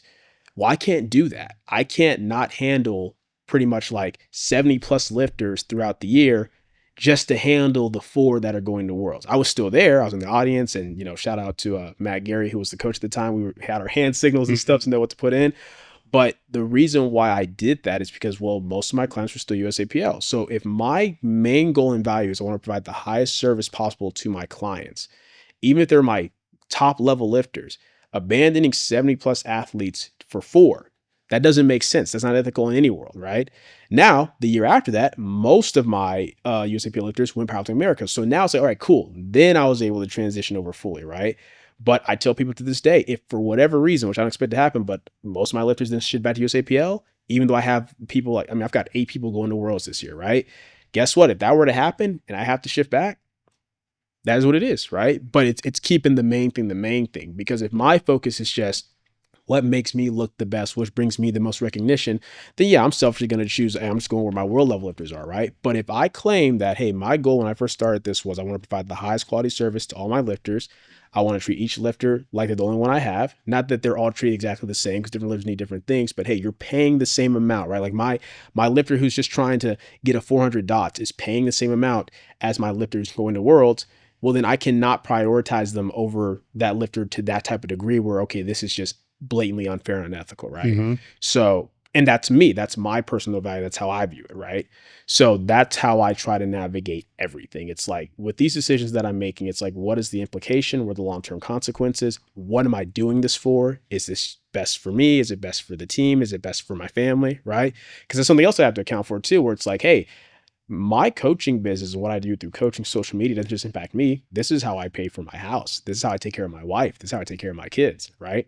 So that matters too. And that also keeps me even more grounded than what I already was from a value perspective, where it's like, hey, this little shortcut that may give you this temporary satisfaction is not worth it if it leads to this long-term consequence that now affects your family's ability to eat, right? So that's how I look at it. And then, of course, like I said, you know, it's everything I do, I want to do it to the glory of God. I will fall short of that, of course, but since that's always my mentality, that's what allows me to navigate things. Even when I've had people like, you know, try to lie about me for something or come at me for something, I tend to, one, if you address every little negative thing someone says about you, you're never going to have peace. But whenever it's something big where it's from a big enough name or platform where it's like, oh, okay, this kind of has to be addressed, I'll address it, but I do my best to stick to, here's the facts, here's the evidence, here's proving what they're saying is untrue, here's me showing it. And I try not to make it a thing where I'm attacking the person's character too much, right? I might make a jab here and there, right? It's kind of how I am, but I do my best to just focus on the actual topic at hand and just focus more on defending myself versus just attacking the other person to the best of my ability. So on your YouTube, there was a health scare like 2024. What was that all about? This was last year, actually, 2025. Yeah. So long story short, my older sister Brandy, who died, she died from leukemia, and basically, it kind of started in 2024. So in 2024, I was prepping for a meet. I want to say it was in January, and I ended up getting really, really sick before that meet, like the most sick I've ever been in my life. Like I was out for like 2.5, almost 3 weeks. Still don't know exactly what it was at the time, but basically it was some type of viral infection that also then turned into a bacterial infection. So I was really, really sick. But once I got over it, I felt fine. I was good. But something that I noticed ever since that happened was near my groin, what I thought was my inguinal lymph node. It would like inflame and like swell up and go down and stuff like that. And at first I didn't think anything of it, because when I went and got checked out, they're like, oh yeah, sometimes, you know, that will happen post-infection. It can take a month or 2 for it to go down. That's fine. But I noticed it kind of just kept happening like periodically, like 3 months, 4 months, 5 months. And I was like, okay, this is weird. So I went and got checked out. They're like, oh yeah, sometimes, you know, that will happen post-infection. It can take a month or 2 for it to go down. That's fine. But I noticed it kind of just kept happening like periodically, like like every few days, like it would inflame, then it go down. Like I'd wake up, be fine, eat or drink something, and it would come up. And at one point I was like, yo, is this like a hernia? But I'm like, no, it's not a hernia. I could still do everything just fine, no issues. So I went through pretty much all of 2024, not worried about it, because every time I go get a checkup and get my blood work done, stuff like that, everything was fine. But then in 2025, almost a year after that, when I went and got another checkup and they're checking everything, like, hey, so like, how's everything going? I'm like, oh, everything's good. I said, oh, but this is still happening. And at this point, it's every day. Like it happens every day. And that's when they look concerned. They're like, that's still happening? I'm like, yeah, like pretty much every day. So it doesn't hurt, doesn't bother me. It's not like hard or anything like that, but like it's still happening. So that's when they started doing like extra tests and extra blood work, and they were seeing different things with my white blood cell count being lower than what they thought it should be, which, you know, for African Americans, oftentimes it's a little bit lower anyway, but this was lower than what they were expecting. And the other things made sense, like, you know, my creatinine levels being higher, my kidney filtration rate being a little bit lower, because for most of us with more muscle mass on our frame and taking creatine, that's going to happen. But it was these things where almost everything looks normal, but then the things that are abnormal were beyond abnormal from what they were looking at. So they're looking through a bunch of different stuff. And then I come in a month later in February to get checked out again. And they basically tell me that they're concerned that these might be early signs of leukemia. So that rocked me, needless to say. Just, you know, mentally, emotionally, because I was so okay, like before that, like even though I didn't know what's going on, I was like, well, I'm fine. I feel good. I'm healthy. I'm good. I'm being proactive with getting checked up on. But, you know, my sister's death is something that hit my family very hard, as I'm sure you can imagine. So to hear that they were worried I may possibly have what took her out was a lot. And what was really frustrating about it was from that time, February, up until maybe like, gosh, like September, October, I'm going from specialist to specialist. I'm having to change my insurance multiple times. Got to go try this, check this out. No one's able to give me a straight answer as to what's going on or why I'm feeling some of the things that I'm feeling, right? Because like I said, as a whole, I'm feeling fine. But then I started having these weird fluctuations of like fatigue and just these different things that were kind of pointing to that, right? So even though physically overall was fine, what made it really hard was I would have these moments where, okay, I'm sitting writing a client's block, right? And I'm sitting thinking like, why am I doing this right now? Like why does this matter? Because when my sister, when her onset came, right? Because she got diagnosed, then it seemed like she had beaten it. Then she got pregnant, because at that time she was pregnant with her last child, right? And they were saying, hey, there's stuff we can do, but you might lose the baby. She's like, I'm not going to do that. So she ended up having her last child. And then she seemed good, like no trace of it. And then when it came back, it was very quick, very aggressive, like within a week or two, she was gone. So in my mind, my concern is like, okay, if this is what it is, right? I'm thinking, how much time do I have left? Like, how are you dealing with this uncertainty during that time? Because you have this conversation. Yeah. Now you got to go home. Yeah. Right. Speak to your wife about it. Yeah. And the next test may not be for another 3 weeks. Yeah. It was, I mean, I already can, you know, said I felt, you know, very close relationship with God. I got drawn that much closer, man. I was spending a lot of time in prayer, a lot of time in the word, a lot of time just trying to remember that, okay, my hope and my peace is in Christ Jesus, right? It's like, hey, if this isn't it, awesome. Glory to God. Thank you, Lord. I'm praying it's not. If this is it, and for whatever reason, Lord, you're seeing fit for me to go through this, I give you glory anyway, right? I give glory to him in all things. But what made it tough was, like I said, I still did everything I was supposed to do, but it made it harder to do. Instead of being like really like ready to go after it and write these blocks, respond to clients, it's this thought process of like, man, I'd really rather be spending this time with my family. But then at the same time, I would have moments where I'm with my wife and my daughter, right? Because my son hadn't been born yet, but my wife was pregnant at this time. And, you know, we're sitting on the couch, we're laughing, we're playing, right? And then my wife goes and puts my daughter lower to bed. And then she comes in and I'm breaking down crying on the couch. And she's like, what's wrong? What's wrong? She's like, I'm like, am I not going to be able to keep experiencing this with you guys? Do I not get to see my daughter grow old? Do I not, like, am I barely going to get to know my son? Am I not going to get to grow old with you? Right? So it's like the things you're supposed to do, you're doing them, but you're doing it grudgingly because you don't really care about it. And the things that you're supposed to be enjoying, you can't even be fully present because instead of enjoying it, you're wondering, do I get to still have this, right? And it was a thing where a lot of people didn't know about it. Like my wife knew, my parents and my sister knew, and a couple of friends knew, and that was it. Mainly because I'm like, I don't want all these people to be concerned until I know for sure what's going on. So when I finally, got all these different insurers and got to a specialist who could actually do all these different tests, I mean, we're talking like all types of physical tests, blood tests, cellular level tests, tests I didn't even know existed at the time, right? Shout out to Dr. Mario. When we started going through more of that, that's when I was able to tell my business partners with Powers and Natural now, hey guys, so this is what I've been dealing with for the past few months. And the only reason I'm telling you guys now is because if it does end up being this, I want to make sure we go through the proper procedures of my portion and whatever already being set aside for like, continuing on with my wife, of course, obviously. So, it was tough because it was this thing where in a lot of ways, it made me go that much harder with everything. So even though I didn't feel like doing everything with the coaching, I didn't feel like traveling to meets, I was like, if I don't ever get to do this again, I'm going to do it I'm going to go hard on it. Right. And then also just the fact of, it's easy to do the right thing when everything's going the way you want, but it matters most when things aren't going how you want. And like I said, man, just every day, just praying like, Lord, I really don't want it to be this, but if it is, just keep me at peace. Allow me to trust in you fully. Allow me to do everything I need to do to make sure my family's good. Right. So that's what I was doing. And, I was still training. I was still coaching, still living life normally, basically. Right.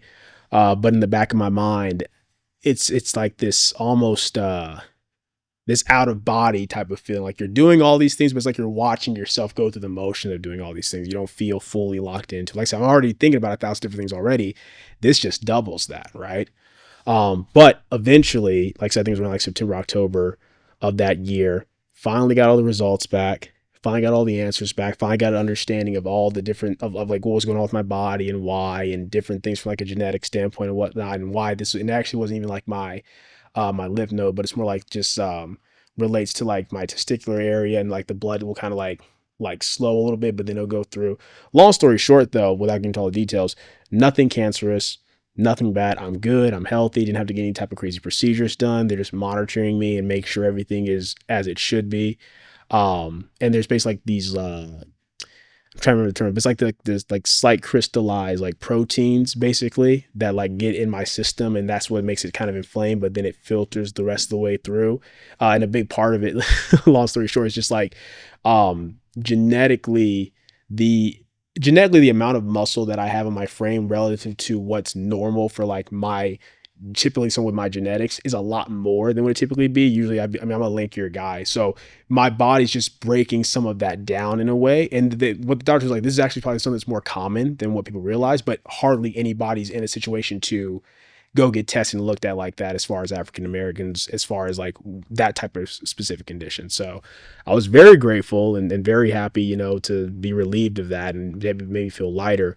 But it also just, I'm grateful for it, because as tough as it was to feel present with everything, it did really make me be like, and I've been saying this for years, but it really made me like, hey, treat each day as if though it's your last. Not in the sense of living out of fear, not a sense of being anxious, but it's like, everything you have for the day, enjoy it fully. Go to work with a positive attitude. Treat your friends and family with love and care. You know what I mean? Like laugh, things like that. Really like enjoy those moments.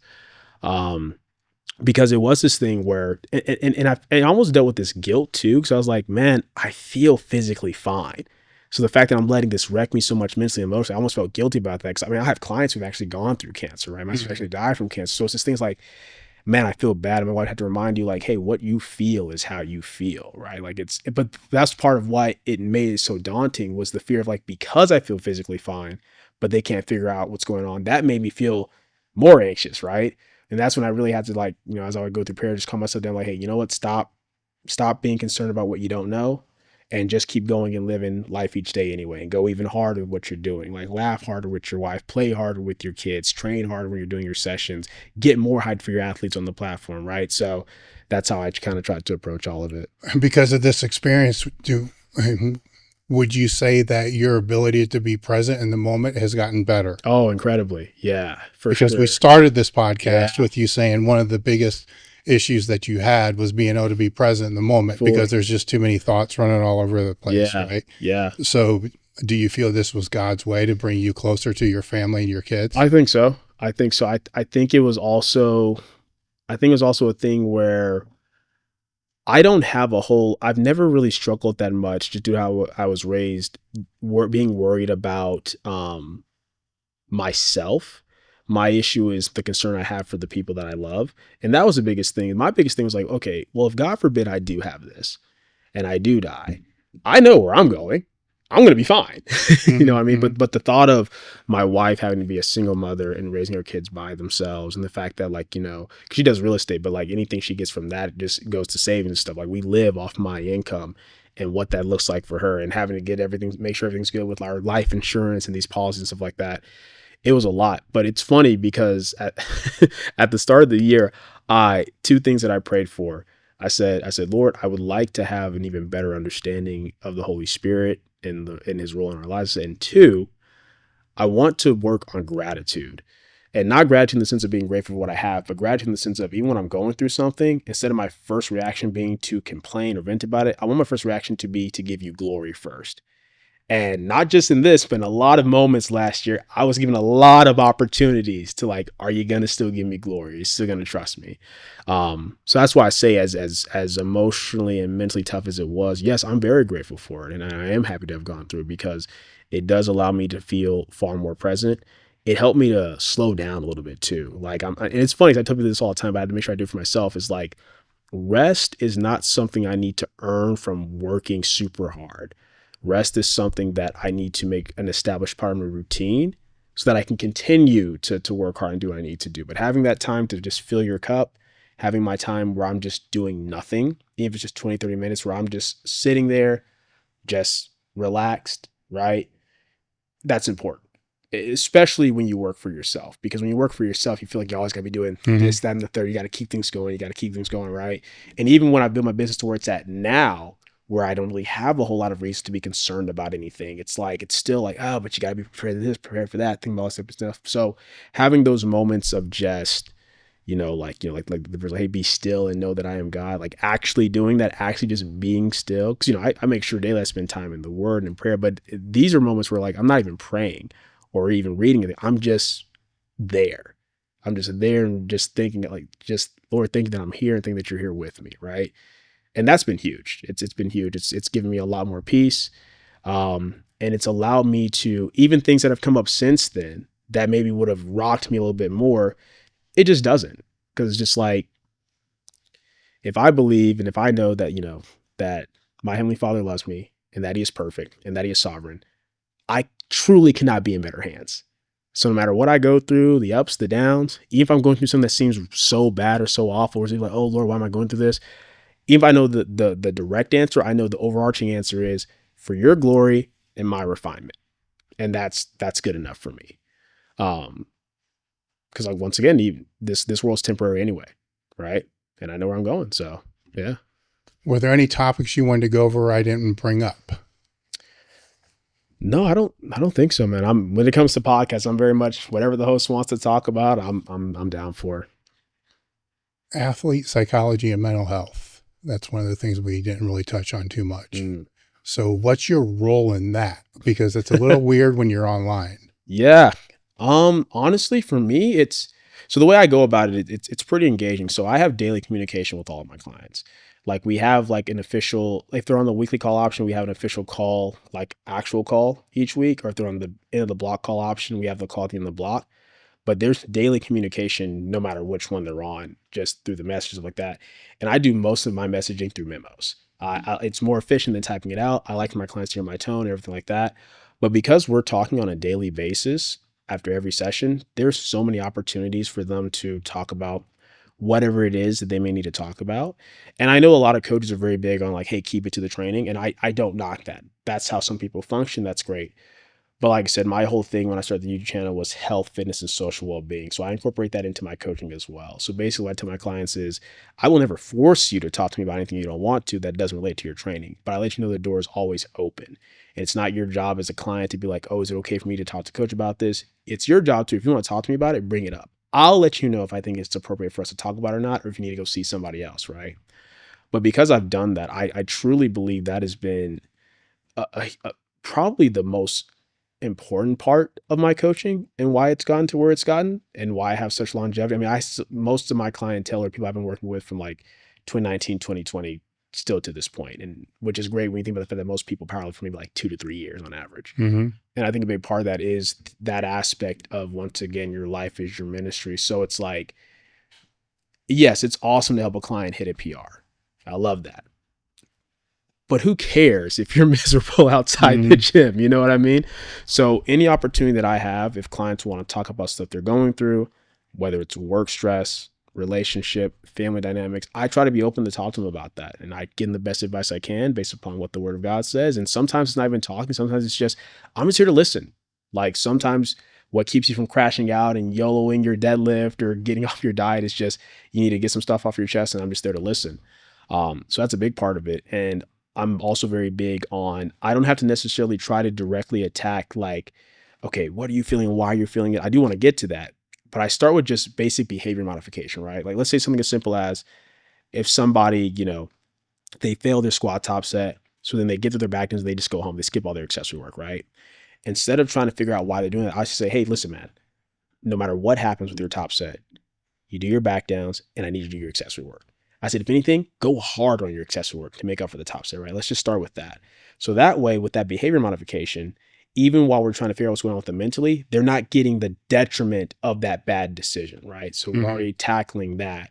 And then funnily enough, from them pushing their accessories harder, they might find, oh, I'm not feeling my top sets as often, right? So it loops in that way. But why we do that behavior modification, that's when I can then be talking about like, hey man, so what do you feel when you fail a top set? Like what, are you sad? Are you angry? Are you disappointed? Right? And once they can expand on that, then we can figure out, why do you feel that way? Is it this thing where you're validating yourself through your powerlifting? Are you going through something else in life to where you're putting so much emotional injury into your powerlifting, so where if it doesn't go well, you feel like you have nothing better to go home to afterwards? Like that's when we can start to navigate that. But I want the behavior modification going over already, so they can already be working on, hey, I can feel whatever I feel for whatever reason, but there's still a right way to respond to it. There's still a right action to take. And then from there, it's like, okay, let's figure out what you're feeling and why. And let's see if we can address that. Because if we can, to where, okay, no matter what, if you fail your top set, you're going to do your accessory work, right? But if we can get to where when you fail your top set, you don't even want to skip your accessory work because you're no longer identifying yourself through that top signal for whatever reason, that's huge, right? And that goes far beyond powerlifting. So there's, I mean, I literally just did, I think like a 2-hour podcast a couple weeks ago over just this topic. So there's a lot that can go into it. But basically, I feel that, and I say my role, not the role of a coach, because every coach is different, but I feel like my role as a coach is to help develop my athletes and lifters as people just as much as lifters in whatever capacity I can. If that just means listening to them because they're going through something, cool. If that means giving them some advice, cool. If that means challenging some of their thoughts and the way they think about things, the way they believe things, cool. It's different for every individual. And part of my job as a coach is putting on different hats for what those clients need. And it's a beautiful thing, man, because I have some clients now. I have a client named Brandon Petrie where when we first started a relationship together as coach and client, he would maybe sometimes go through a hard thing and I wouldn't hear from him for days, right? Had to really work on some stuff and bringing him along and, you know, him getting stronger in his faith to where now this dude is like my brother, like still my client. We have a great coach client relationship, but he's somebody where if I'm going through something, I can lean on him now. And to me, it's like, what's more satisfying than that? Like you help somebody grow to a point where now they are helping you grow. And even before that point, when you're helping them grow, you're growing too, because you're learning how to navigate different personality types. And when you think about it, that's what so much of coaching is problem solving. It's just, instead of it just being in the sheet, it's problem solving, helping them problem solve what's going on in their life. And it's not doing it to where they become dependent upon you, but it's giving them the tools to where they can figure things out for themselves as well. What's the best way for people to find you? So you can find me on YouTube, the Swolefessor, just one word. You can find me on Instagram at the Swolfessor. You can also email me if you're interested in coaching or mentorship, because I also just offer mentorship for other coaches, the Swolefessor@gmail.com. And then, like I said, 2 other companies is Powerlifting Now on Instagram, and then Strength Now as well. You can find us at powerliftingnow.com or strengthnow.com. All right. We'll have all those in the description. Do you have any final thoughts? No, man. Thank you. This is It's been awesome. It's a cool opportunity. When you reached out, I was just thinking, I was like, Dave, like Elite FTS, like that's gonna be cool. So like, I was in group chat talking about it, but no, just thank you for the time, man. I enjoy podcasts. I enjoy being able to talk. I love how well researched you were, like with your questions. Oh, I'm so serious. I've been on so many podcasts where it's like you can tell they're just asking basic generic questions. So the fact that you actually, like, which I'm not surprised from seeing your other episodes, but no, man, just thank you. This was an honor and a privilege. I appreciate it. No, thank you for coming out. You're a great example of the sport, great ambassador of the sport, something that the sport needs, and you need more eyes, more people listening to you, because you are the reason I started this company. Was you do that, and I want to showcase more of the people that are doing that, because that's what grows the sport, but the sport grows people, as you talked about. And that's the biggest reason why I wanted to have you out, because you're growing people more than you're growing the PRs. And that's huge. Yeah. So thank you. Thank you. We're done.